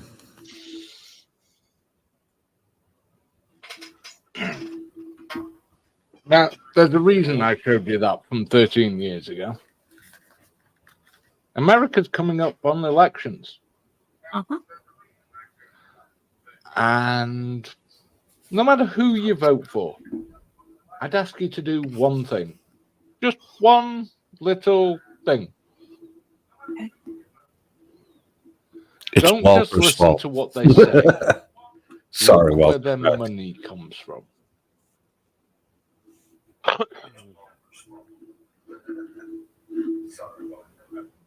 Plenty of politicians will say all the right things to get your votes come election time. If you want to know what they're really going to do, look where their damn money comes from. Because that will tell you everything. Because you really think someone who the pharmaceutical companies are giving $20 million to is going to vote for your best interest or the pharmaceutical company's best interest? Let's blame Dermot because he's not here. Seriously, where do you think they're going to vote? I don't know, Dan. Everybody's not a conscienceless money fucking pig like you. So well, I'm not going to assume that somebody's just going to vote to enrich themselves. I'm not going to just assume that because there are plenty of people still left in the world that aren't doing that. Or at least over here in America, maybe not so much over in Europe, but then you're exposing the mind that you have the mindset that your attitude and whether you're going to go left on this issue or right on this issue is all dictated by how much money will flow into your fucking pocket from it. That's what you're doing. You're exposing yourself.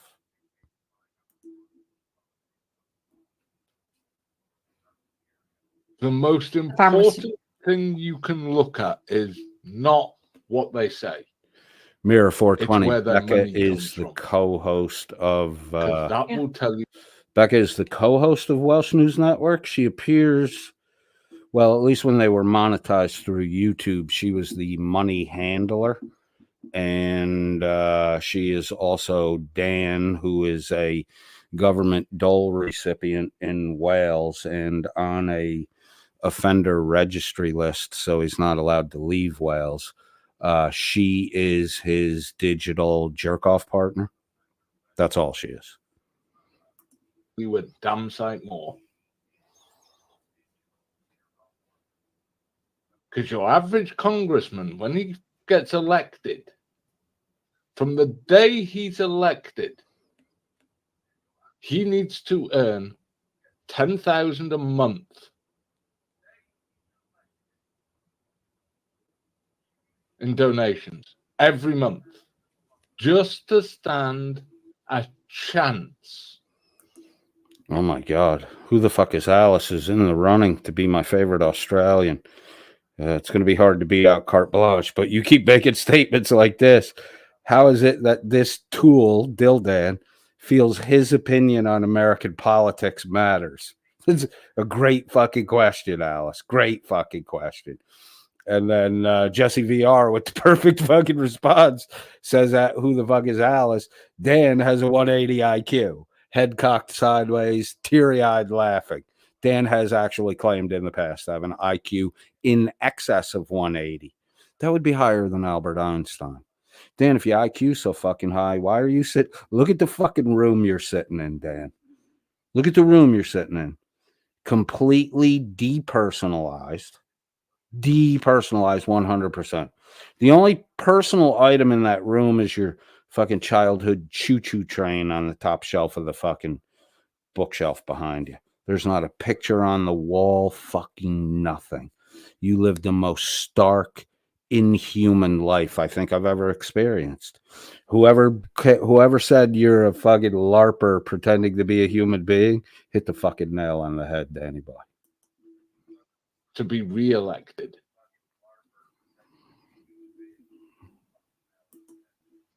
From the day he's elected, he has to start raising money. That's the system now. But Dan, what are you doing for money? Because you ain't shaved in 2 fucking weeks. You can barely grow a fucking beard, probably because you ain't got no testosterone left.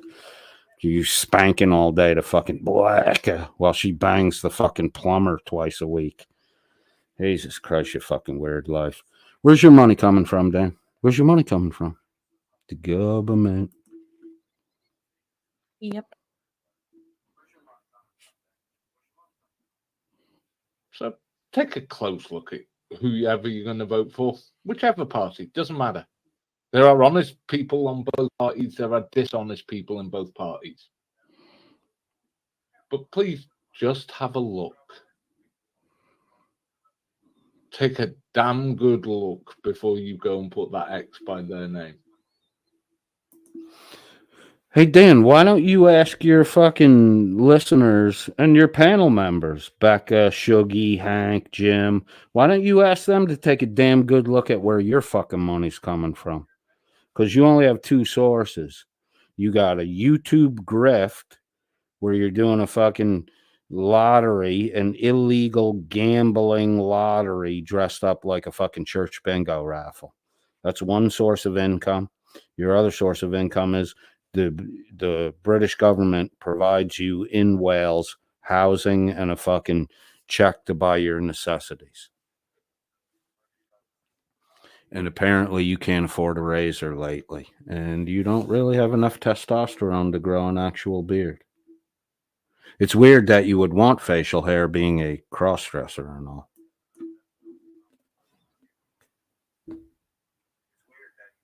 Well, with that depressing thought, Chile has not gone live, so we're out of here. Chile hasn't gone live, so they got to go. Here, Dan, you revealed another fact. Without De Castro, you don't have shit for a show. You want to bitch about Chile on a daily basis, but the reality is, if he doesn't broadcast, you don't have anything. Biggest and best news on the internet, right, Dan?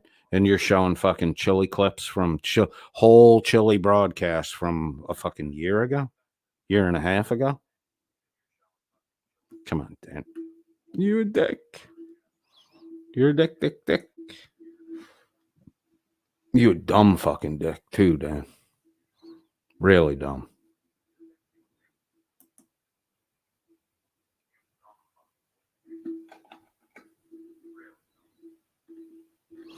We get caught up on the chat here. We've been going for an hour and 45. I don't think I'm going to be doing 6 hours like the other night.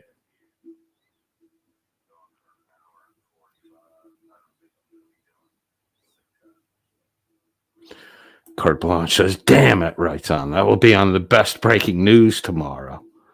If it's reported at WNN, it'll be reported all fucking wrong. So be ready to do a correction piece.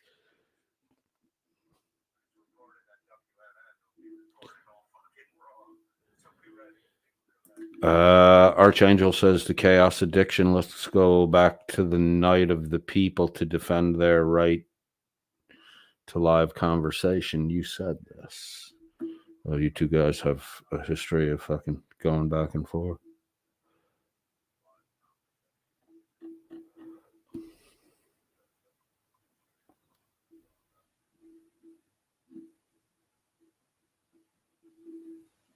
What the fuck are you guys? GMK Dork says Mercedes, that map stuff is Israel propaganda. It's irrelevant. I don't know, man. The borders of Israel are pretty well defined. They're actually defined in the Old Testament scripture. And then what was it? The 7-day war, 7-day war, where the fucking Gaza region was taken. I mean, you know, if the fucking Egyptians hadn't attacked Israel, that little fucking hotbed probably wouldn't be a fucking problem right now. And, you know, you don't have to be stupid to realize that Hamas is just a fucking puppet of Iraq. AJ says that'll preach.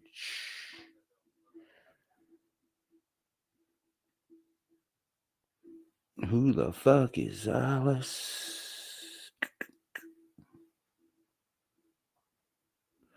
W124 Mercedes says small dog barking in chat. We get a lot of those, don't we, W124? You guys know how to fucking throw a bone to those yippy little barkers. Get them settled down. I'm scrolling. Oh, did I say Iraq? I meant Iran. Did I say Iraq instead of Iran? Thank you, McAddix. McAddix is my personal corrector today. Stone Vet rolled through the chat. You still with us, Stone Vet? 108, about 40 minutes ago. Ooh,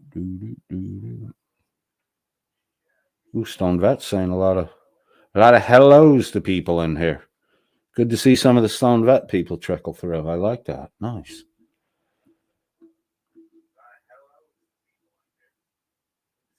Right on says the Pitbull has entered the chat. I wouldn't want to get in a fight with fucking Stone Vet. Stone Vet says that right on. I'm the internet bully for sure. I'll give you a run for that title, bro. Buddy wants to know when your next live is, Stone Vet. Yeah, it's been a couple days, right? Been 3 or 4. I think you did a Memento Mori piece karaoke, 2 of them, right? I think, if I'm correct. I don't know. The last 2-3 days, I've fucking been listening to a lot of YouTube in the background while I be working. Stone Vet says that carte blanche been hanging with friends and helping my parents with their tree lights. You guys are great, but IRL beats YouTube every time. Yeah, man. You're in, I don't know if Stone Vet's even still in the chat. Missouri right now. Yeah, have a good time with your family, bro.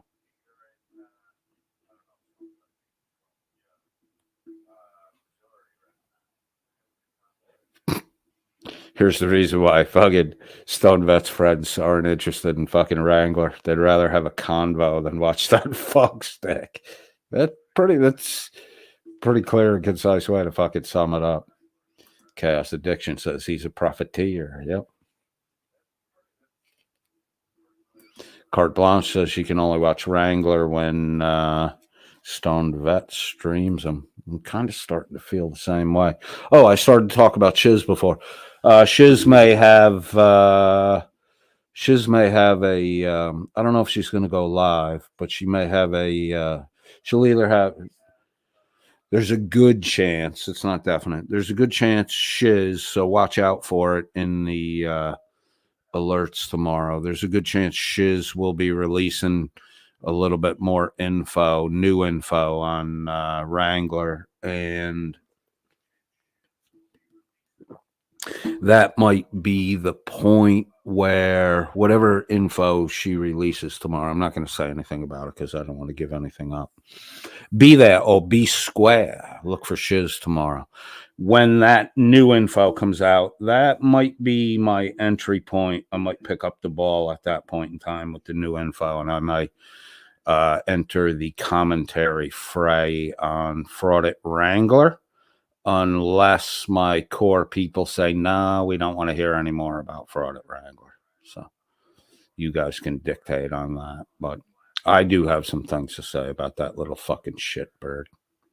I have from the beginning, but so many other voices are doing such a fucking good job beating that fucking nail down into the board that I just didn't think my efforts were necessary. I mean, I really like the way the group that coalesced around Josh is handling the whole Wrangler fiasco and, sorting out the fucking truth. And I wouldn't want Josh Shiz, Wally, Master Sergeant retired. I would want them I would not want that group fucking dogging me. I would be gone. I would be gone if that fucking group of people were dogging me. I wouldn't stick around to fucking, because in the end, all Wrangler's going to get is arrested, jailed, and his ass handed to him. That's all he's going to get out of that's a just reward for the shit that he's doing. That's a just reward.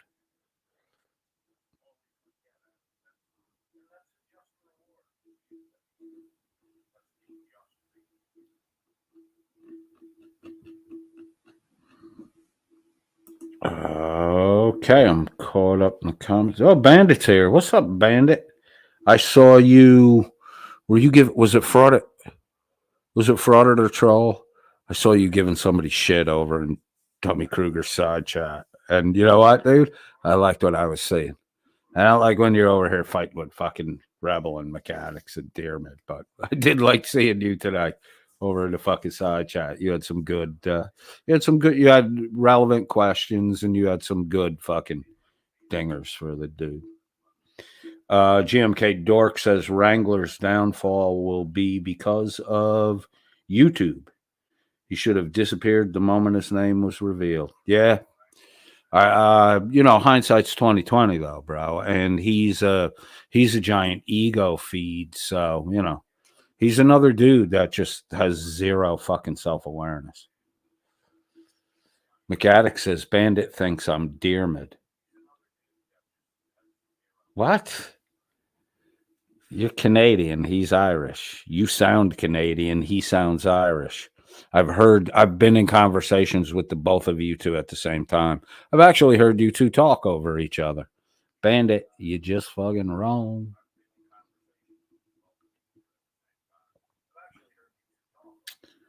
GMK Dork says he's not a pragmatic murderer. Yeah, exactly. But he's reaching out to who is Dumbwaiter? Is that for public safety and the Christina or Tina, that his wife or his girlfriend, whatever? Wrangler's doing a big appeal the other day if she needs help because he's calling her a fucking wife beater and shit. Dumbass.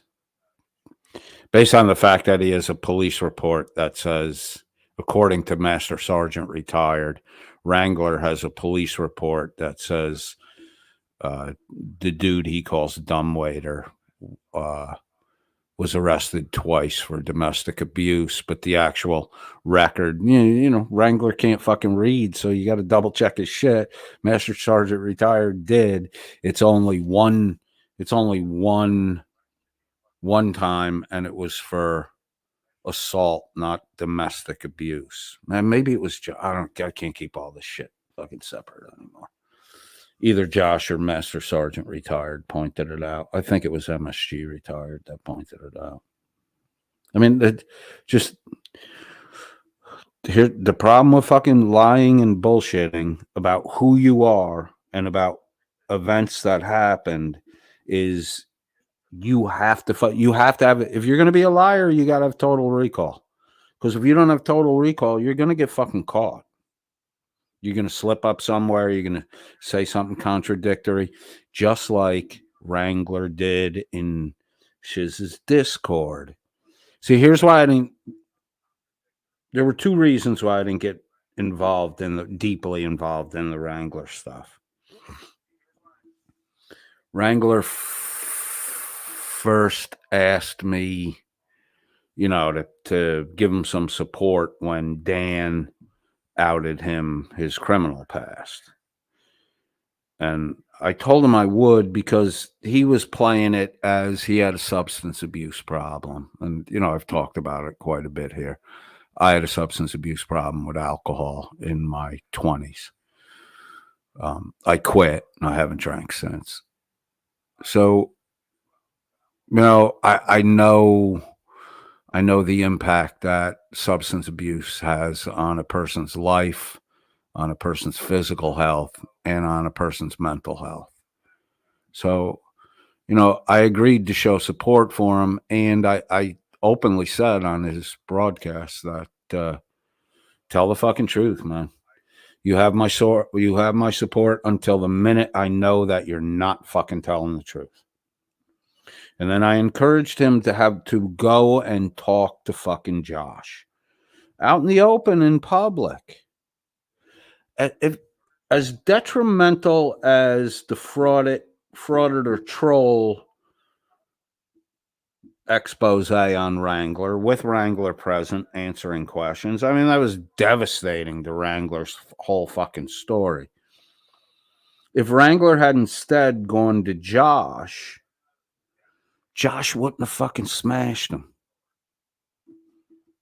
If Wrangler had gone to Josh with the same attitude he went to Frauditor Troll with, Josh wouldn't have fucking smashed him the way he got smashed. He would have had a way better fucking outcome.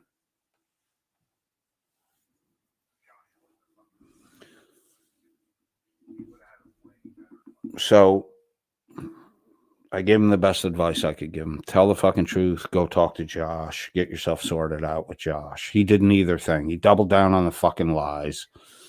I knew he was doubling down on the lies, and he didn't go and talk to Josh. I had heard Wrangler. I thought it was on his own channel. I had heard him say that he had 2 Purple Hearts.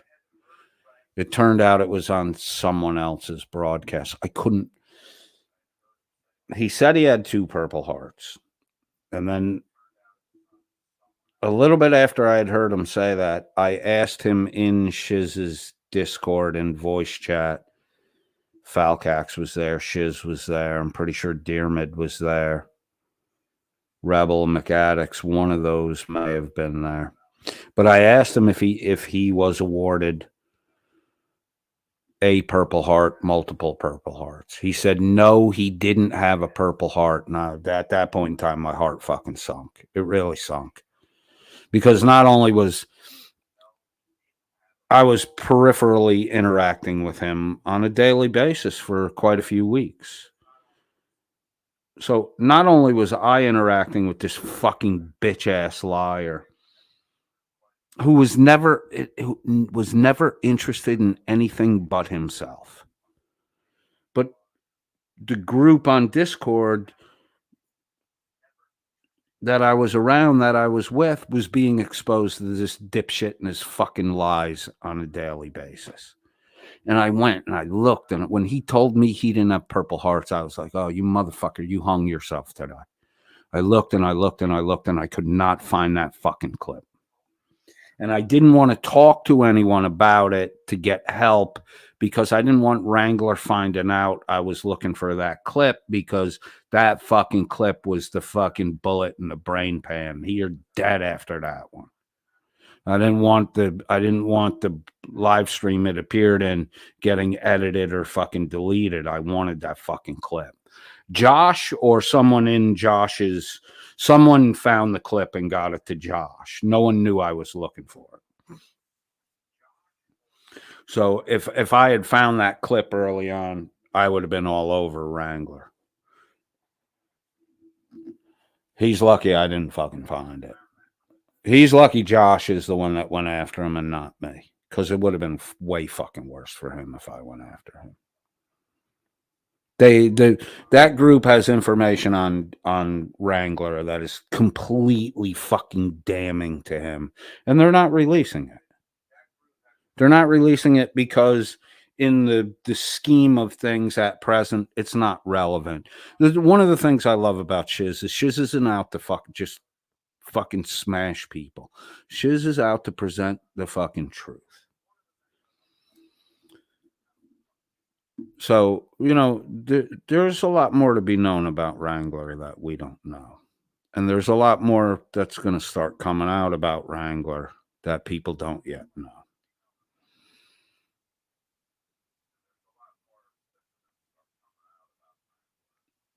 So I think, Josh is, I think for the remainder of December, Josh is going to be in Missouri, St. Louis with his family. Have a great fucking Christmas, Josh. You deserve it, man.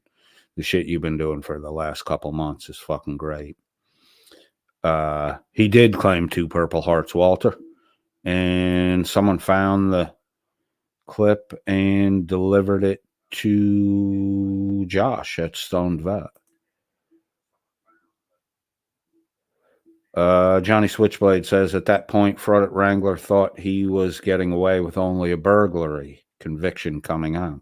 Yep. Yeah, he really thought he was going to fucking skate on that one. McAddix says Jimbo claimed you were drunk, but to be fair, the furry mask makes it hard to see. McAddix, I fucking love you. He said, yeah, he started, well, being an ex-alcoholic, it's an easy, most people would get a little fucking offended and triggered by that statement. I understand why Felch Boy, the fucking furry weirdo who never leaves his fucking house, or I'm sorry, who never leaves his mother's house, would, try to instigate with such low rent shit like that. Jimmy, I stopped drinking 25, 30 years ago.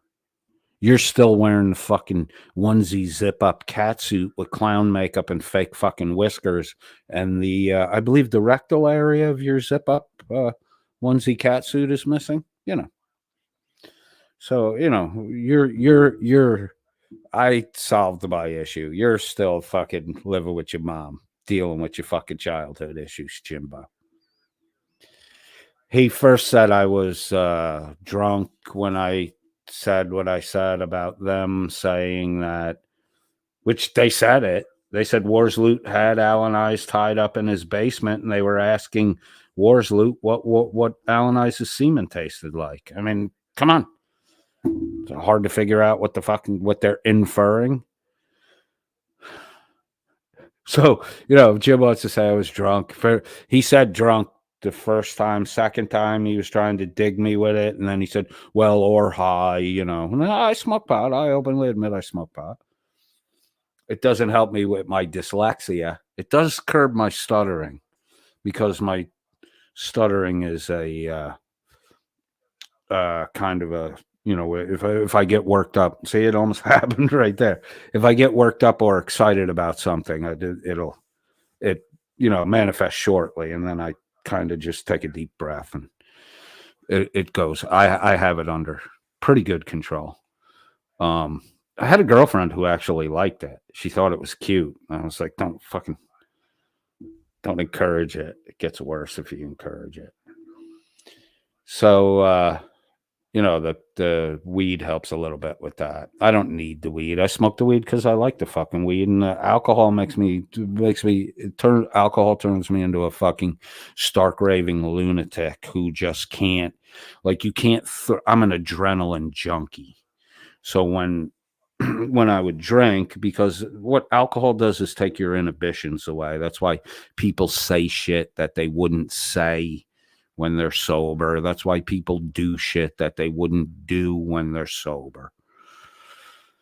Because your inhibition is gone.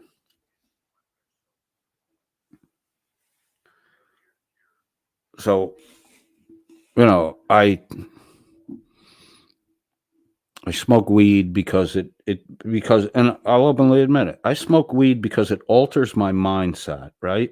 I don't do it at work. I will do it after work. I do it there are plenty of people I work with that once we're wrapped up, done for the night. In fact, last night at the club I was at, I hung out with a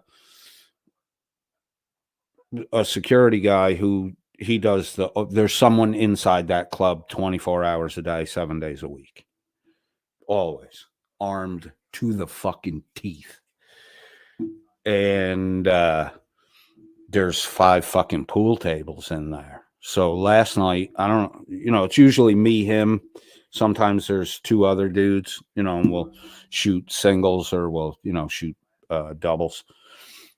8-ball mostly, occasionally 9-ball.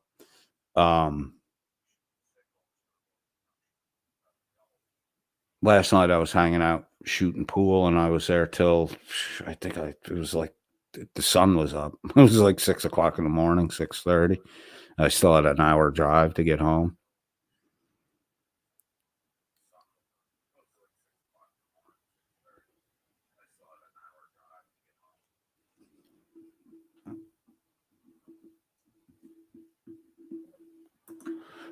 Carte blanche. Wrangler offered the lady help, which is the domestic partner. I don't know if they're married or dating, of the dude he calls dumbwaiter.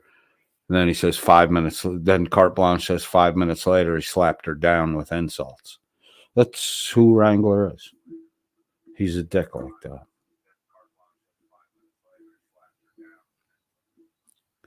So if I had that fucking clip where he said he had 2 Purple Hearts after he told me on Shiz in front of other people, I was like, hey, Wrangler, before you go, I got a quick question for you. Were you awarded Purple Hearts? And he said no, and the reason he gave was he didn't feel like filling out the paperwork for it. And I was like, you don't put in for your own Purple Heart. Your fucking commanding officer does. Somebody above you puts in for that. I was like, he's full of shit. Then I was like, I got to find that fucking clip where he said he has 2 Purple Hearts. And I just couldn't fucking find it. So a little bit of new information may actually provide an avenue for me to pick up some coverage on him. Carte Blanche says hand pink waving at Johnny Switchblade. Writes on, says Wrangler's dad is a shitbag too. It's a learned behavior. You know, I think it was with Josh. It was definitely behind the scenes. It might not have been Josh. I did have a really quick back and forth with somebody. I forget who it was. It's been a while. But Wrangler always struck me as, maybe the son who didn't measure up. That's why all his stories everything was about him, and all his stories were kind of like Dan's. They're all over the fucking top. So I had a feeling that, he was the idiot son and dad was, really fucking hard on him.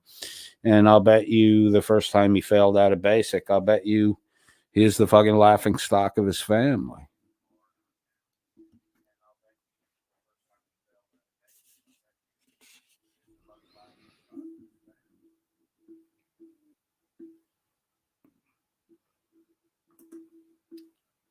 Mirror 420 says, fancy telling hashtag SV chat he is a furry.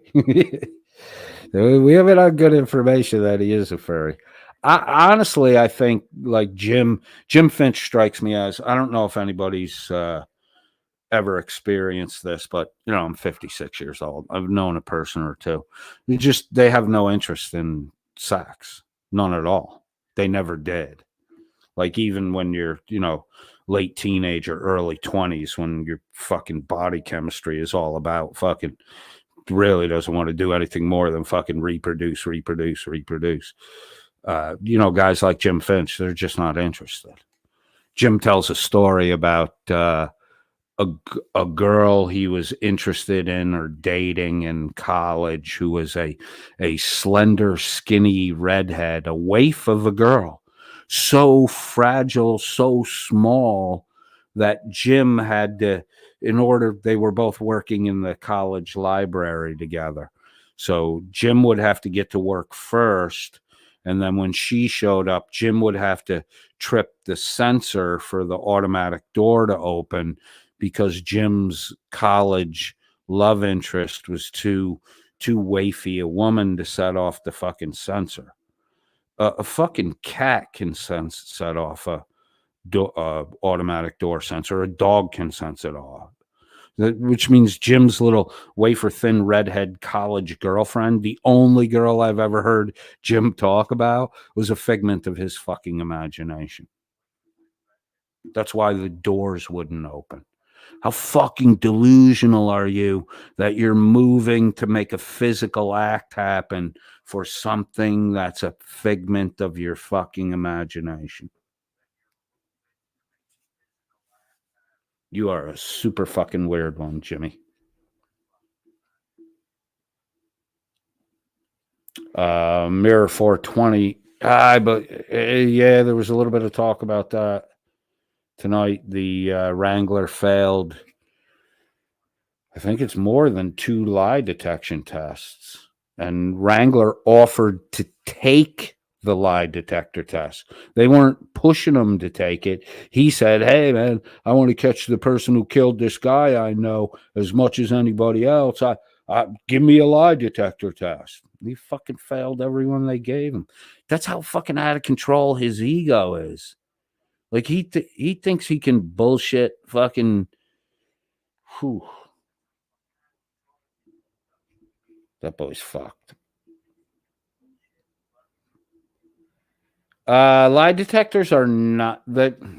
They're not admissible in court, but they're not BS. And the reason they're not admissible in court is because it's easy to beat them if you know what you're doing. The lie detector is inaccurate if you know how to beat it, which is simple as putting something inside your shoe that you can press down on that will cause just a little bit of pain, not excruciating pain, just a little bit of pain. Because when you're asked your baseline questions, if you step on that little object in your shoe, like a small pebble with a sharp edge, you know, a little bit of a fucking thumbtack. If you do that when you're asked your standard questions that are supposed to set your baseline of honesty, you can beat the fucking test. It's not because it's not trustworthy on the honesty side. It's not admissible in court because it's beatable on the lie side. You can mask your lies if you know the basics of the test.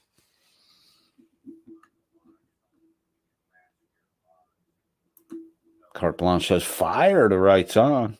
Attic says, Dan needs help. I think guys like Dan and Wrangler have been lying to so many people for so long. I don't think I think they believe their lies. I think they absolutely believe their lies. Wrangler is a fucking war hero, and Wrangler said it's not a lie. He believes it, and he's lost in it now. Dan the same way.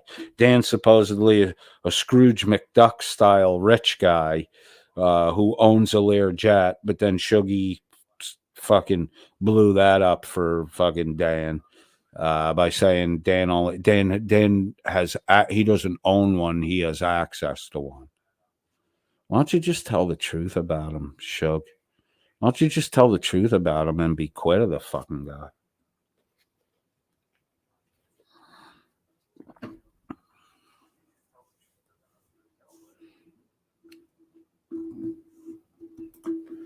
Mirror 420 says, I drink, I smoke, I grow, living the dream.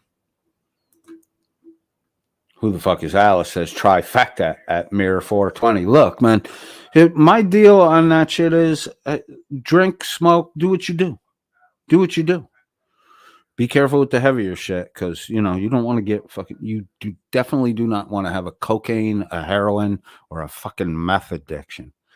That shit will fucking fuck you up, drag you down, kill you. Alcohol too is I don't know. I swear to God, we started off talking about the gift of the gift of divinity emptying itself of all divine qualities and coming to man as a man to instruct man how to have a proper relationship with God, not only by talking about it, by living that absolute life, right?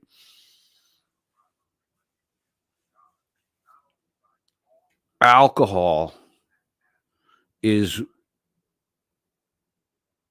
related to heroin on the scale of difficulty to quit. And if you're an alcoholic, you don't do what I did. Do not do what I did. Go and get help, because alcohol withdrawal can fucking kill you. It can physically kill you, and it can cause you to accelerate your birth certificate expiration date. It's not easy. Quitting alcohol wasn't easy. It caused me to do a lot of praying. I prayed to quit. I had quit twice before, and gone a year, 2 years without drinking, and then you'd be out one night, you'd have a beer,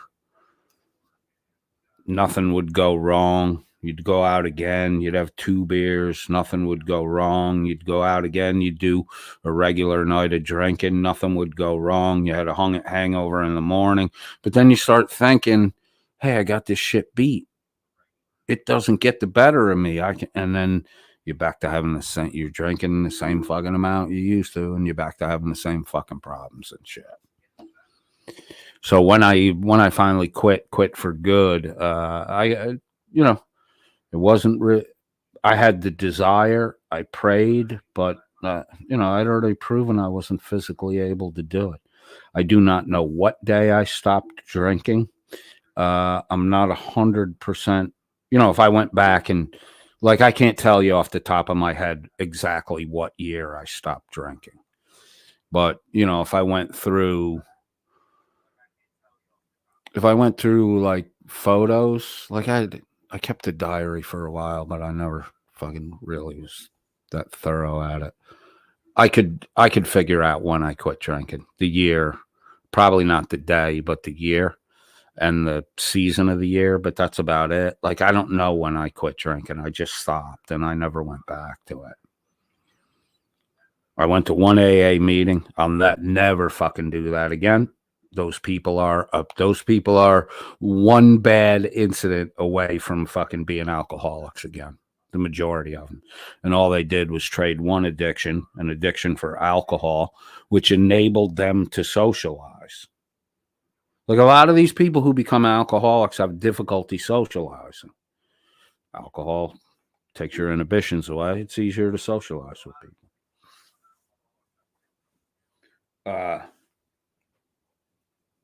I continued to socialize. I continued to go to bars with my friends. I just didn't have any desire left. And that's exactly what I asked God to do, was take the desire away from me. I had no desire. My buddy started to, you know, become reliant upon me for, you know, to be the designated driver and that shit. That helped. But the thing that helped me the most when I quit drinking was to go back out with my buddies. Because my buddies were all I was the hellion in the group. I was the guy that, you know, 80% of the time caused the problem, started the trouble, just got a little too wild. That's the dude I was when I was drinking. When I stopped and I was, you know, still hanging around with my college buddies and they were drinking, I just realized how fucking stupid, you know, like, dude, you need to stop tonight. You're starting to get fucking stupid. And then I would be like, yeah, man, I was 10 times fucking worse than this. 10 times worse than this. So seeing my friends still drinking the way they drank when I was drinking with them and seeing them through sober eyes, shit that, you know, I used to find hilariously funny, just it wasn't really funny anymore. And I started to realize that, you know, as a group, we were doing some fucking dangerous shit. The local bar we hung around in college, it was on a corner. So across one of the streets was a big parking lot. Across the other street, the street ran parallel to a set of train tracks. And, you know, in the warmer weather, in the spring and in the summer months, you know, if we got drunk and we were bored and the fucking train came by, we would jump the fucking train. I mean, we would climb up on top of the fucking cars and we would ride the fucking train till we got tired of riding the train. And then we would jump off the fucking moving train, which is less dangerous than jumping on a moving train. No, then you would have to fucking walk till you could find a payphone because nobody had cell phones back in this antiquarian time. And you'd have to call, you know, you'd have to call a buddy, get him out of fucking bed to get him to come pick you up because you were, you know, an hour away from your fucking car. So, you know, just the dopey shit we used to do. I started to realize that, you know, I was involving myself in dangerous hijinks just for the fun of it.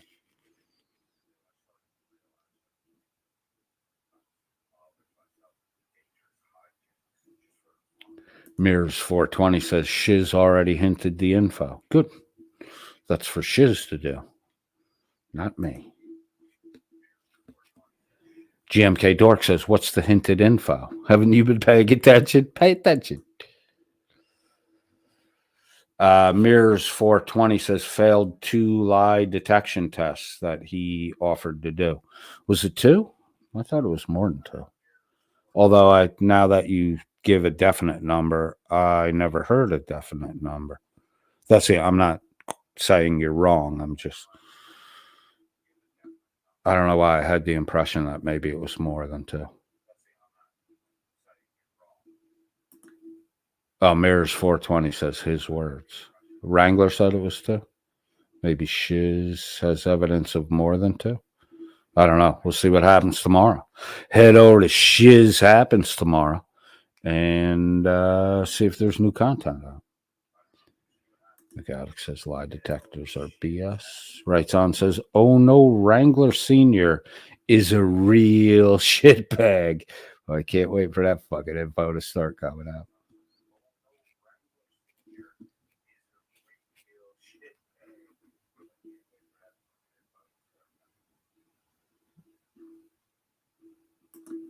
Carte Blanche says they fly their kites very high over at WNN and Wrangler. Smiley face, tongue sticking out. Imagination is unlimited. They do fly their kites pretty fucking high at WNN. I like that expression. It's been a while since I heard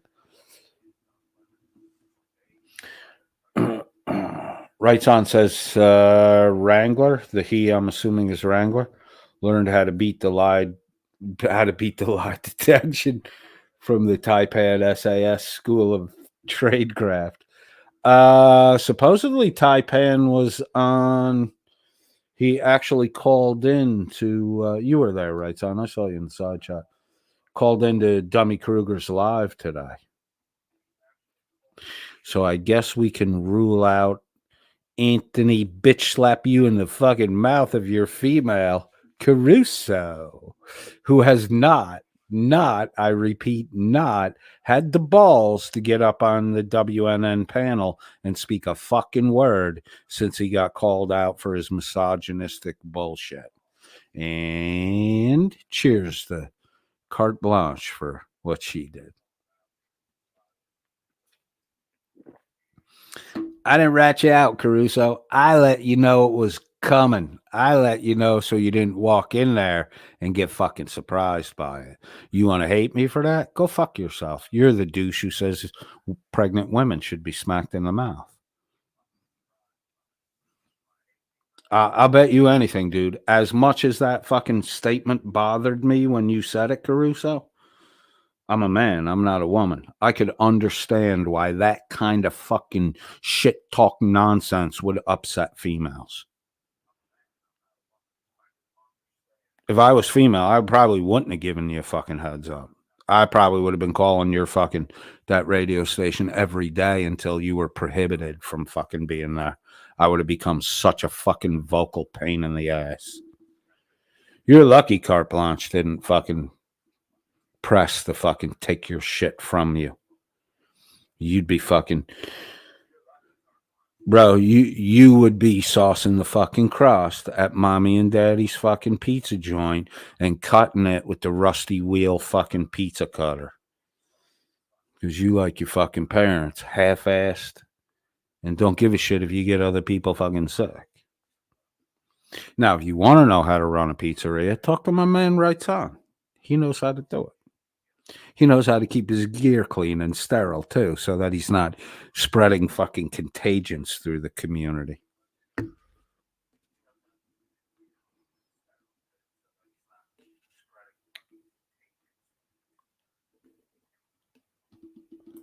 Jim K. Dork says, I pinch my pee-pee when I need to pass a lie detector test.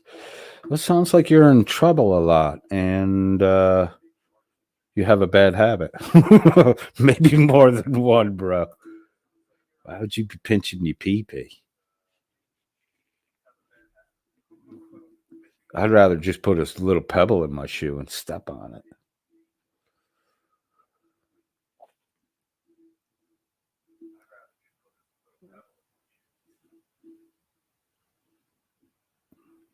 Right on says sociopaths can derail a lie detection test because they believe their lies. Absolutely.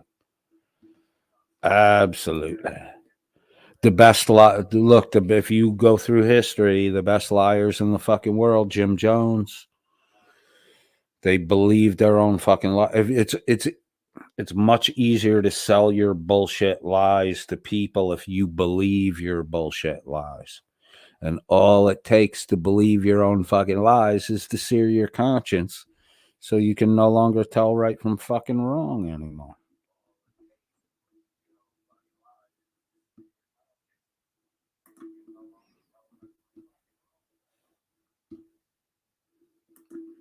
Victor B says, I hope Carl Banks, original McDuck. Dan McDuckin. Look, Dan McDuckin, everybody he owes fucking money to. And that's a lot of McDuckin on a daily basis. Right on says, I'm very close to a person who teaches detectives how to use the machine. Cool. Yeah, it's a skill. You definitely need to know what you fucking do. Mirror 420 says, I beat math. Fucking nice, bro. Nice. If you really did, nice. Try to go out in the fucking community and help one other person get off that shit. Please. For the sake of us all. Mirror 420 says speed, not crack. Yeah, the crack shit's harder. You get the fuck off. Zach and Butch, the friendly pit bull, says Dan could be on Lifestyles of the Not So Rich and Famous. I think that should be Not So Rich and Not So Famous. Because because the only things that really know Dan exists are cell phone scripted bots. Like, people don't know. The 11,000 subscribers at Welsh News Network, that's 91% fucking dead. That means 10,100 or more aren't cognizant entities.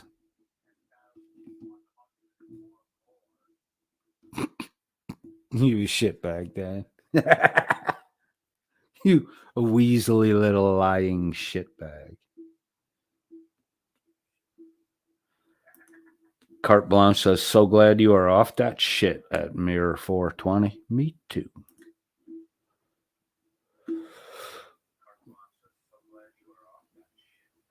Mirror 420 says, the rest is history. Keep it that way. Victor B says, just a hangover is enough for me to stay away from the poison. You know, Victor, I don't really want to talk about it, but if you drink top shelf, if you drink high quality alcohol, there isn't the hangover. The hangover's from drinking shitty liquor, from drinking well. The better the alcohol you purchase, usually more expensive equals better, but not always. The lesser the hangover is, and just a simple thing. Headaches are usually the product of dehydration. So drinking a pint of water before you go to bed. And if you're like Dan, just put your Depends on before you fall asleep. Drink a pint of water, and then when you get up before you have your first coffee, put a pint of water in you, and usually that'll greatly reduce the impact of the hangover. Right on says, man, back in my clubbing days, I'd blow an 8-ball every Friday and Saturday night. Thank God, dude. I've told the story before. I was in a strip club in Jersey with two guys I went to college with, and myself and one of the dudes I was with. We were never really into the fucking strip bar scene. But there was my one roommate was just, that's all he ever wanted to do was go to strip clubs when we went out. So he was up at the bar watching the girls dance on the stage behind the bar. We were in the back playing pool. These, there were two guys trying to snooker us. They were dumping games to us. They were trying to keep doing double or nothing shit. They were trying to get a big head off us. And we just, we played along, and then we refused to go double or nothing. And they were starting acting like they weren't going to let us out of the fucking club. And my buddy saw what was going on. So he headed toward the back of the club and, grabbed the both of us by the arm, pulled us into the men's room, was off the side of the pool room. And he laid out 2 lines on the urinal, and he's like, come on, get that and let's get out of here. And I'm like, dude, I don't do that shit. I don't touch that shit. And the guy I was playing pool with, he did it. And he's like, oh, come on, just do it so we can get out of here. And I'm like, I'm not doing that shit. And my buddy's like, bro, I can't carry you and defend you from those guys at the same time. Do it. I snapped that fucking line up. I didn't give a shit that there were two guys on the other side of that door that, you know, wanted to beat on me till they got their fucking money back. All I could think about was getting back to the bar and getting another fucking drink, because that shit made me feel like I was instantly sober. I was pretty drunk at the time. And, you know, we just opened the door and walked straight out of the fucking bar, got my buddy's car. We got the fuck out of there. And we were driving. I was like, dude, you can never, ever give me that shit again. He's like, what? Why? It worked. I'm like, dude, if I have that shit ever again, if I get hooked on that shit, I'm going to wind up dying of fucking cirrhosis. I totally understand why alcohol and cocaine, you know, are run in the same circle. Because if you get too drunk, you hit a line of that shit, man. It feels like you never drank anything that day. Instantly. Or at least it did for me. It kind of fucking scared me.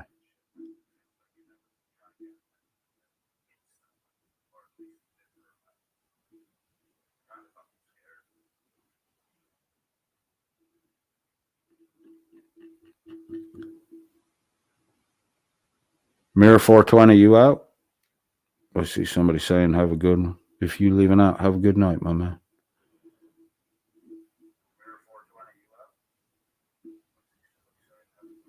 GMK Dork says, I never got a hangover when I drank sake. Well, hopefully it was because you weren't drinking enough of it. But sake's just a ferment. Wine is the fucking worst, man. Oh, God, that should give you a bad hangover.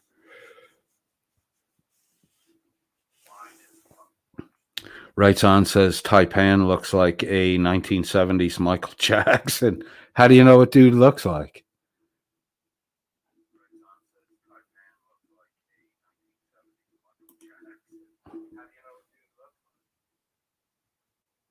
Logan Sandman says, just don't take Dan's advice on Kentucky bourbon. I wouldn't take Dan's advice on anything.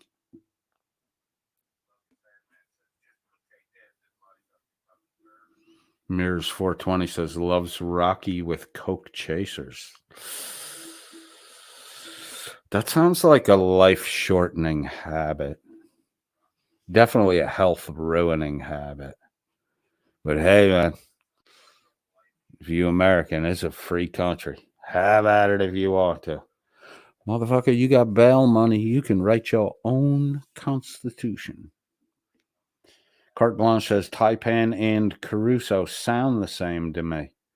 They do a SAS show on Triple H FM. I should write and fill them in if they are one and the same. I don't think I've heard Caruso's Triple H FM broadcast. If anyone wants to check it out, it's called Splinters. You know, because Caruso thinks he's a fucking great cricket player and an athlete and shit, but the reality is Splinters is a Freudian confession for the fact that motherfucker is a bench rider, and he got little pine slivers in his ass from sitting on the fucking bench so much.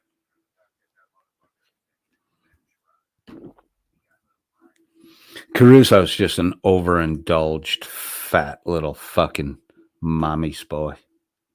That's why he wants to smack women around, because his mother stole his fucking manhood.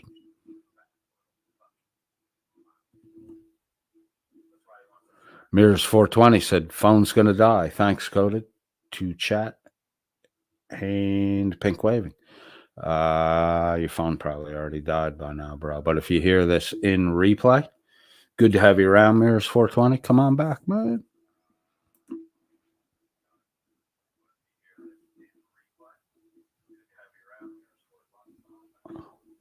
All right, we've been going 2.5 hours. Got 34 listeners. It is 2:30 in the morning. I do have to work tomorrow, so if Mirror's phone is going to die, I think it's time for me to say goodnight to everybody. I feel that I may be keeping some people up past their bedtimes. Let me see if there's an. Oh, here we go. Carte Blanche says Caruso telephoned me and pretended to be his boss. Naughty boy. It just got him in more trouble. Oh, fuck. We got to talk about that. We really have to talk. What a deceitful little fucking Peckerwood he is. Wow. We need to talk about that little story. What a fucking douche. Caruso really is a fucking D-bag. Hey, Blanche, I could always take I think my next family vacation is I want to take my son to Vietnam, but I don't know if if Caruso's ever a douchebag toward you, let me know. Like in real life douchebag toward you, because I'll bring the family to fucking Sydney. No problem. I'll bring the family to Sydney for a fucking week. My wife can take my son to the beach. I'll take a cab to, wherever I have to go to. Just to talk, man. Just to talk. I would never touch a fat boy like you. You might fall apart. Jesse VR says, who is this Taipan who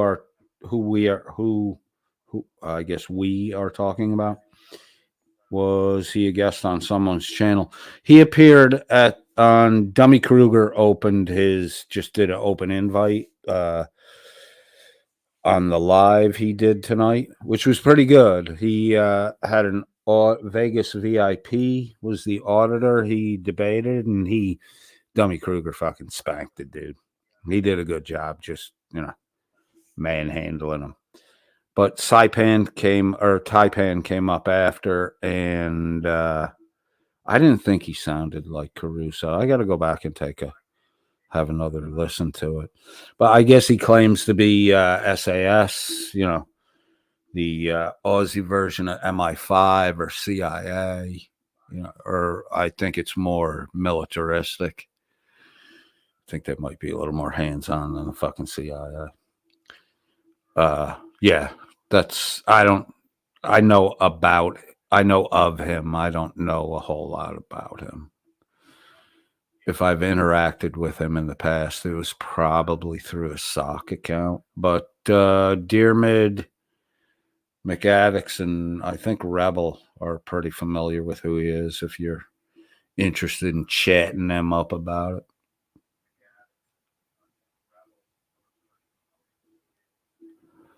Walter Texas says good night. Blanche, we really do have to talk about the fucking Caruso calling you and pretended to be his own boss. What a dickwag. What a fucking jerk off. Oh my God, that's so good. What a pussy boy.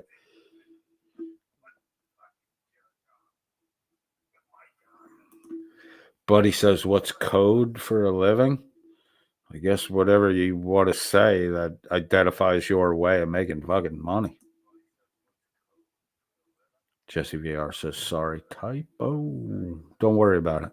I am dyslexic and have a stutter. And my dyslexia actually does come out into my written and typed shit. It was bad when I was a fucking middle teenager. Like it was starting to have a significant impact on my grades. McAddick says SAS is Special Forces. Correct. Carte Blanche says, I'm holding all the information until he pops up on WNN and let Coded do a stream snipe. Okay, that's fucking cool. We can do that. I don't think he's ever going to come up on WNN. I think he's been told. And if Triple H told him, hey, if you're going to do that shit on YouTube, then you agreed you have to do the disclaimer thing that you're not representing us.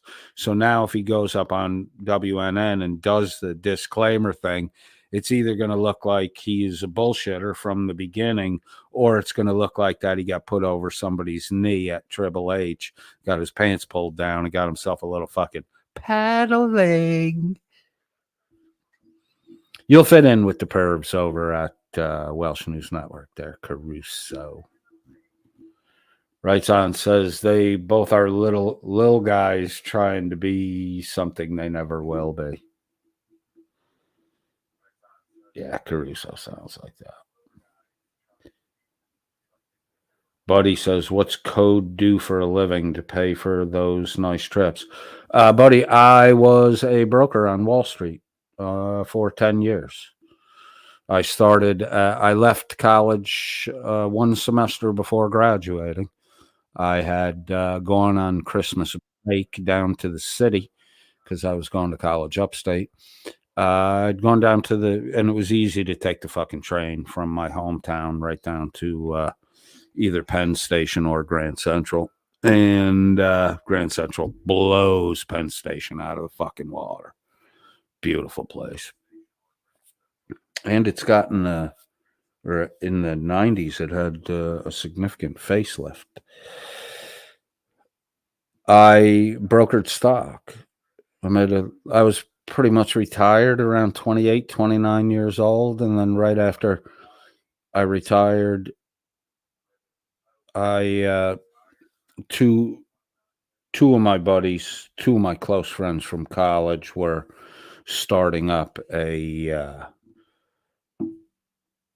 .com business geared toward the multiple listing service system in mainly, the New York City area, because each of the 5 boroughs had its own MLS.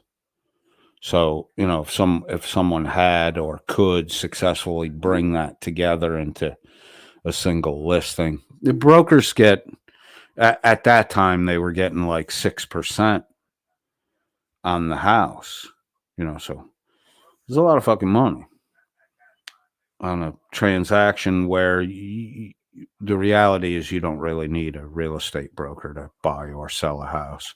The underwriter of the mortgage will do everything that a broker will do to get the mortgage underwrite business. They'll do all the shit that a broker does. So, anyway, long story short, we got $2 million worth of angel financing. And we were attempting to raise another 10 million. We could have closed at 8 million. The internet at the time was blatantly a fucking bubble. And I wanted it closed up. It didn't, the broker that was handling it wouldn't, because he got a better payout at 10 million than 8 million. That's the nature of the investment banking business. It's a whore's business. So yeah, I had a just shy of 10-year career on Wall Street. I started as a stock analyst. I wound up, a Series 7 licensed broker, and then actually made market and traded in the pit. Crazy fucking good money. 10 years, I was pretty much done. Like, I don't know what goes on in people's heads. I'm not filthy rich. I'm not rich at all. I have wealth. 10 years of work, and I had enough money put away that if I left it alone and things just proceeded on a historical norm, I would be, set in my retirement, which, I kind of am. And I had a significant chunk of change to, lack of a better explanation of it, burn it. And I did burn it.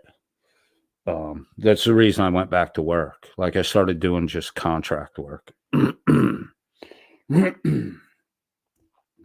Just efficiencies, productivity, auditing, that kind of stuff. And mainly I went back into doing that on a contract basis because I knew that having that 8 hours free a day was going to fucking bankrupt me if I didn't get it in check. So going back to work was the best way to eat up that extra 8 hours. It's expensive time. So, that's what I did. I now, the company I work for now, have been with for the past 13 years. I'll be starting my 14th year in March. And I basically started off auditing for them, because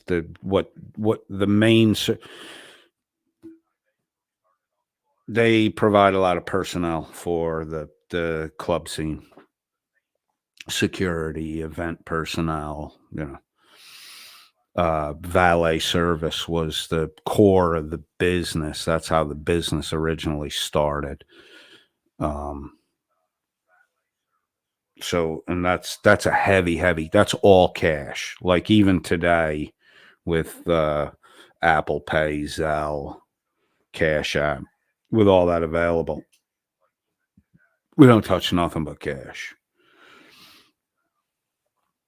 So there's a lot of, there's petty thievery that goes on.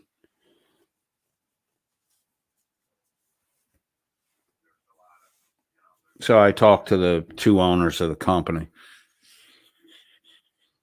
because I have a buddy who's a chef, and they had the club he was the chef at, and he was not just a chef, he was management also. So they had a club. My buddy worked for the club.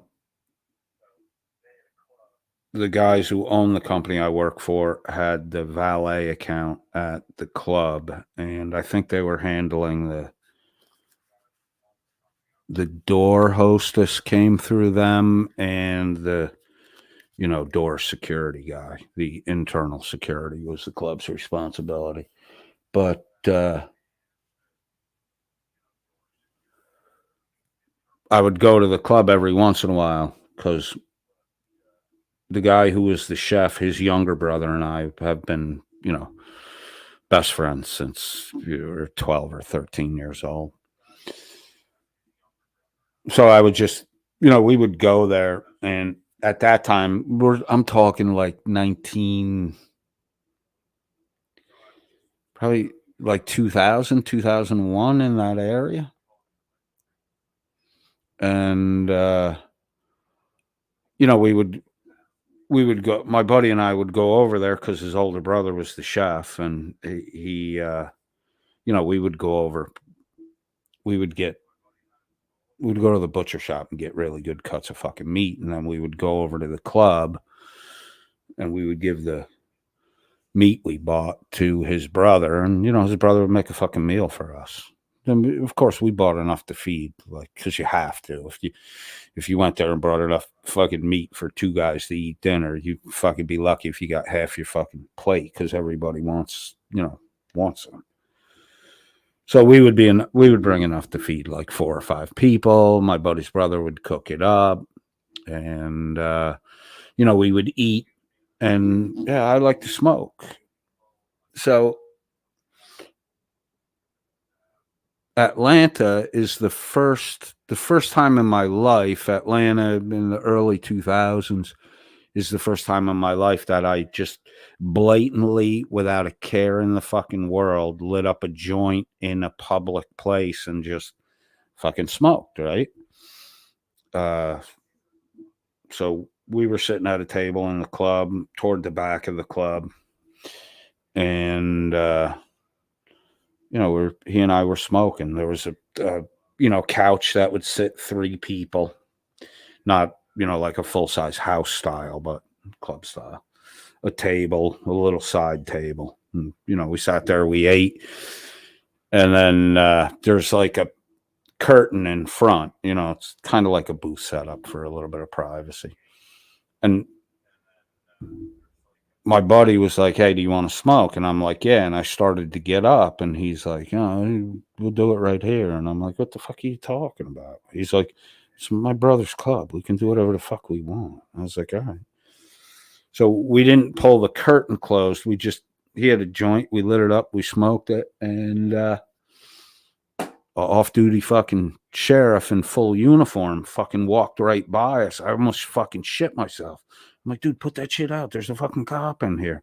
And he's like, no, the club hires him. He's not going to say shit to us. I was like, dude, I got so fucking paranoid after 2 hits on that joint. I just wanted to get the fuck out of there. So whenever we hung out there quite a bit. So whenever I went there, yeah, I would go outside. There was a parking deck right behind the club. So we would just go up to the top of the parking deck. There was nobody up there. And we would just sit up there and smoke. And then we would go back inside the club. So, you know, just from the habit of doing that, I would watch the valets work the fucking lot while we were getting high. And I blatantly saw this one valet stuffing money into a bush. There was a hedgerow that separated the property next door from that one. And he's just pulling shit out of his pocket and stuffing it in the fucking bush, right? So, like, I thought it was funny as shit. So my buddy and I started going back once a week just to watch this one fucking guy. We were trying to figure out how much he was stealing. Just, you know, it was just something to do. It was, and we thought it was fucking hilarious that, you know, the dude was that fucking desperate. And through my buddy's brother, who was not only the chef but a manager at the club, that's how I met the 2 guys I work for today, through him. And when I met them, I didn't know who they were, and like, they were cool guys to hang out with. One of them was Canadian from Toronto. The other was from Rochester, New York. So, you know, he was a upstate New York guy like me. We hit it off right off the bat. We had a lot of shit to talk about. And then I found out that they owned the valet company, you know, because this was a predominantly black club. And, you know, these 2 guys are white guys like me and my buddy. Like when me and my buddy would go there, it would be me, my buddy, and his brother, who were the manager. We'd be the only fucking white guys in the club. It was cool too, because I learned a whole new culture and how to get by and how to get along in it, because things are fucking different, man. Enough different that if you don't know the difference, you could get yourself in some fucking hot water pretty fast, just, you know, talking. So the 2 guys that owned the valet company, I was like, however it came about in conversation, we found out that they owned the valet company. And I was like, oh man, I got to talk to you about one of your guys. And they're like, what? Didn't they treat you right when you came? I'm like, no, your valets, when we pull into the lot, man, they already know who we are. They know we know the manager, and they take really good care of us. That's not the complaint. I'm like, come on outside. So we went up to the top of the parking deck, and you know, I'm standing with the 2 owners of the company, and I'm like, the dude with the dirty blonde hair, just watch him. And they're like, what? I'm like, just watch that fucking dude. And didn't he fucking do it right in front of the 2 owners of the company? He didn't know we were, you know, that far away looking at him, because they had to come up and park in the parking deck underneath where we were standing, and then they had to run all the way back to the fucking front of the club. So he stops on the run, cuts to the left, jacks his hand in his pocket, stuffs money in the fucking hedgerow, and then fucking runs back up front. And the 2 owners are like, what the fuck? And we're like, it's going to happen again. Hang out for a little bit. So, you know, at the end of the night, they parked right there where he was. They brought their cars down and parked right there where he was stuffing the money in the fucking bush. They knew it was in there. And dude was lingering around. He was hoping they would fucking leave. Like, he didn't know they knew. And then he got fucking bagged for it. It was a decent amount of money that he fucking stole. So I started talking to the 2 owners of the company. I'm like, look, if it was that guy's just dumb. If it was that easy to see that guy doing that, they had, at the time, they had like 40, we had like 40, 45 employees. I'm like, if there's a dude doing that stupidly out in the open like that, then you have people in your company that are, skilled at fucking skimming. So I just rotated through their accounts, watched their people. And then I suggested that I just do the, get in the mix like I was a hired on person. And guys would actually teach me how they were stealing money. At the end of the first year I worked for the company, I got a nice fat fucking check out of them. But the problem is, not only me from, learning what was going on, but the two guys who owned the company, they originally worked valet work. So, they knew the tricks of the fucking trade and the rest of the shit. I was originally working on the increase in turn in per lot. I was getting a piece of that. And the week over week, month over month turn-ins were getting better and better regularly. But like everything else, it plateaued at a certain point. It's not going to get any better. So I took on, less auditing work. I still audit for them, but not as often as I used to. I started switching over to more of the management function, and I'll be starting my 14th year with them in March. And I'm thankful that I met those two guys. They've fast, and they have working methodologies in the business world that are counterintuitive, and I've never seen anyone but them do it. No one gets fired at our company. Well, I've seen hundreds of guys come and go in 14 years. There's only 2, maybe 3 guys that ever got fired, and one of them was a cousin of one of the owners, or he was a son of the owner's cousin, and he actually managed to get himself fired twice. But nobody ever got fired. They would just put you in positions where you couldn't make any fucking money, and you would languish there until you got off your fucking ass and found yourself another job.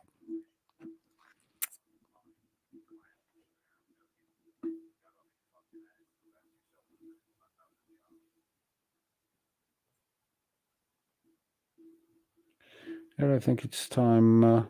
Buddy says, thanks for sharing your background. You're welcome, bro.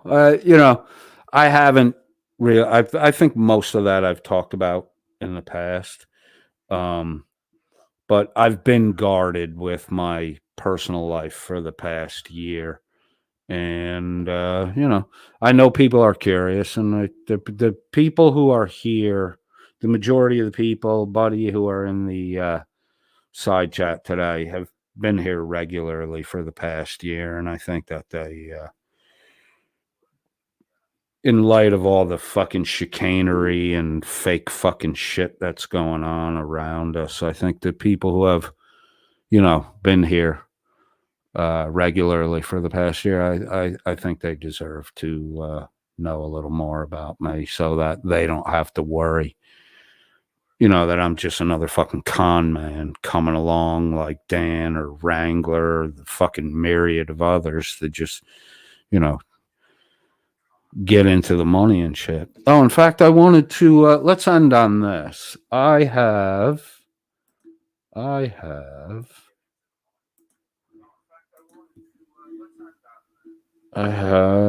an email.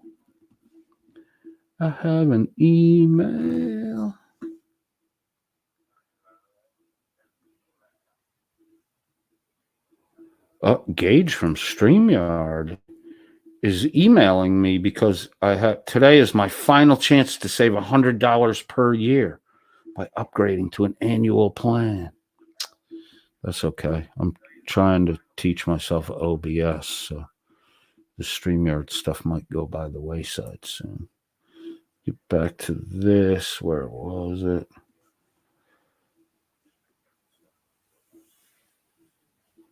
I thought I just saved it the other day. Oh, there we go. So on I don't know how to.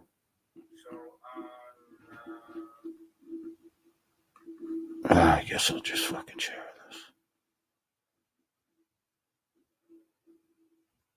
on November 28th, 6 days ago, we were invited by YouTube. Says, hi, coded friend .001. Way to go. You are now eligible to apply to the YouTube partner program.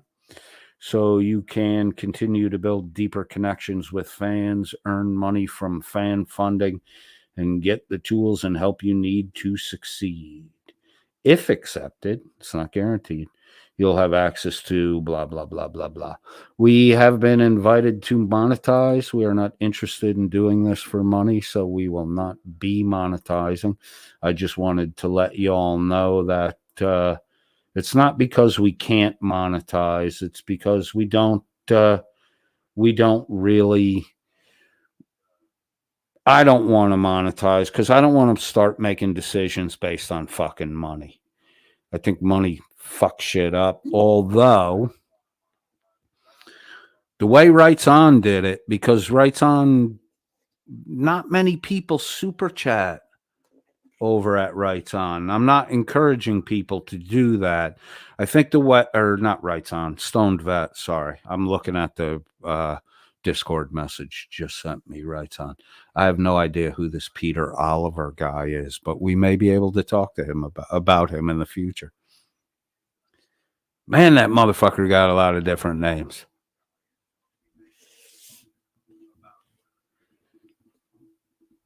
Which is it? Are you Anthony Caruso or are you Peter Oliver? Why do you need all these different identities online, Mr. Caruso? Because I know another fucking name that you go by too. Remind me about that next time we talk, Rights On, because I'll see if I can. I don't know the name off the top of my. He's got a couple other fucking online identities. You got to pretend to be other fucking people, dude. That's shady fucking shit, man. Caruso. Thanks for sending that to me. Oh, that's not Caruso. That's. Wow, it looks like Caruso. It didn't sound like Caruso. That does look like Caruso.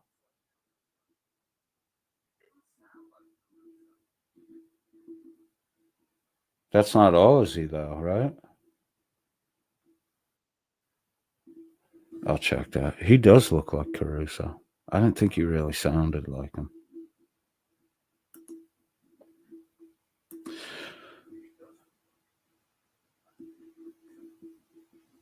I was kind of fucked up.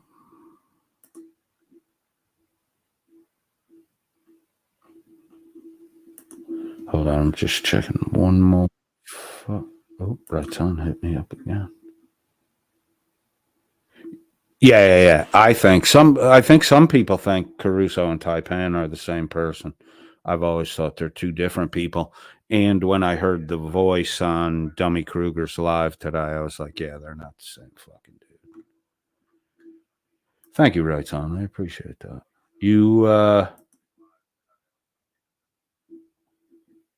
You've been a quality player in the information game this year, dude.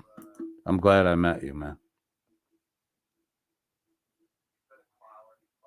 Gotcha on the last message. All right, what was I about to do here that I've now lost track of?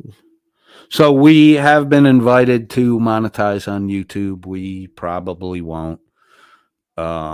I think originally when we started, you needed 1,000 subscribers. I said I would minimally wait till I had 2,000 subscribers. I'm just not. I have money. I don't need more fucking money. I got enough fucking money. I mean, I don't mean to say that arrogantly, but you know, I would rather. I just worry that concerns over, you know, money and the rest of the shit will or may impact the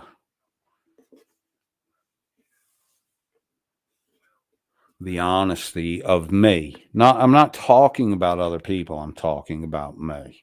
And, you know, other people fit in the fucking category too. I've watched their behavior alter at the point of monetization. Josh is a guy who handles it well. I think Shiz, to be honest with you, I know Shiz has enough to be monetized. I don't know if she is or isn't monetized. And if she is monetized, it's not like the fucking Welsh News Network where everything is about fucking donate. I think Josh handled it really well by going the membership route, encouraging people to gift memberships instead of encouraging people to donate to him. Because you as a listener, I mean, if you really like the shit Josh says, why not give someone else a membership, right? Because if you didn't like it, you wouldn't be giving fucking memberships to other people. So it is a vote of confidence that you do like the thing and you're not just spending money to try to, gain leverage or control over or influence on a YouTube creator. So, but there's double generosity there, which is really cool. Like, so you buy a membership, Josh benefits the same way he would benefit if you bought a super chat, and someone else benefits. If you buy a super chat, only the YouTube creator benefits. If you go the membership route and you buy the membership, then you're gifting a listener as you monetarily compensate the YouTube creator. I think was masterful, and whether Josh intended to do it that way or not, I think it was just a stroke of fucking genius to set it up that way. And yeah, it was a good learning lesson. If I were to monetize, I would focus on don't give me a donation, give a membership out. I'm still going to get if you gave me a $5 super chat and you bought $5 worth of memberships to donate, the same amount of money's coming to me and someone else benefits too. That's an extra win in the equation. I don't know if somebody told Josh to do it that way. I don't know if it happened organically, or I don't know if Josh figured it out and then encouraged it. But it's just a beautiful way to make it less about the fucking money and more about the people.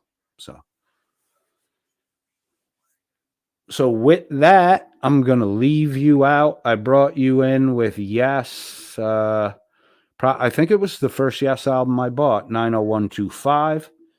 We came in with let me get that open so I can get this set up while I'm talking. We came in with It Can Happen, and I think it's only fitting that I cut out with a good tune, a great tune, Leave It, from the same album, 90125 by Yes. So wait, there's one other thing I just wanted to say. It just popped into my head that I forgot to fucking say. Ooh, there has been an announcement that Blue Bacon, BLEW. I so hope. Supposedly Blue Bacon is back on YouTube. And I think he's got a court thing coming up with Senor De Castro this week, next week. I so hope Bacon tries to grift his audience again. I'm going to be taking pot shots at that motherfucker every chance I get. Blue, you a bitch boy. You a bitch boy who never did shit in the military. And as Stone Vet has so often said, during the most active fucking time of military combat, it's since fucking Vietnam, you managed to never be in a fucking combat zone.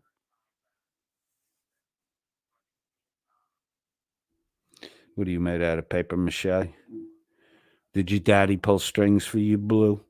Did your daddy pull strings for you so that you wouldn't ever be in harm's way, and the closest you would get to any kind of combat would be guard duty at a German fucking base, which you fucked up and let somebody on the fucking base after talking to him 4 fucking times.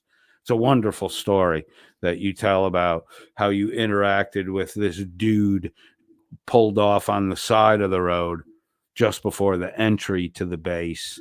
And then you managed to let the fucking guy, you're aware he was there. You were suspicious of his behavior, and you still managed to drop the fucking ball and allow him to get the fucking vehicle on the base.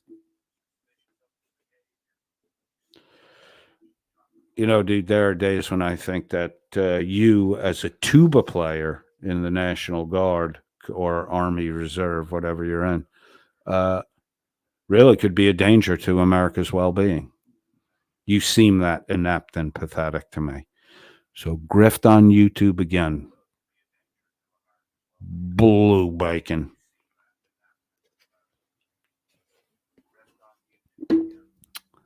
What happened to your little dirty dancing scene with Dan? You two perverts. Bring back the Train of Truth. Bring back the Train of Truth. And Blue, start doing your $20 apple juice thing again so Dan doesn't rip off every fucking hacky sketch you ever had.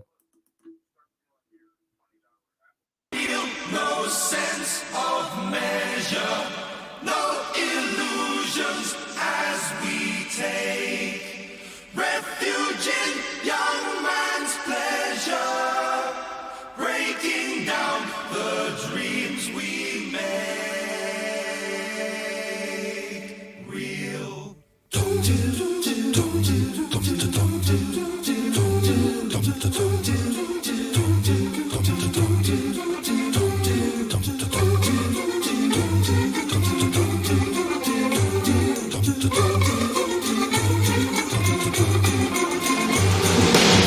One down, one to go, another town, one more show. Downtown, you're giving away, but you never came back. No phone to take your place, do you know what I mean? We had the same intrigue as the Carter case.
All right, good night, you beautiful bastards. Go to bed.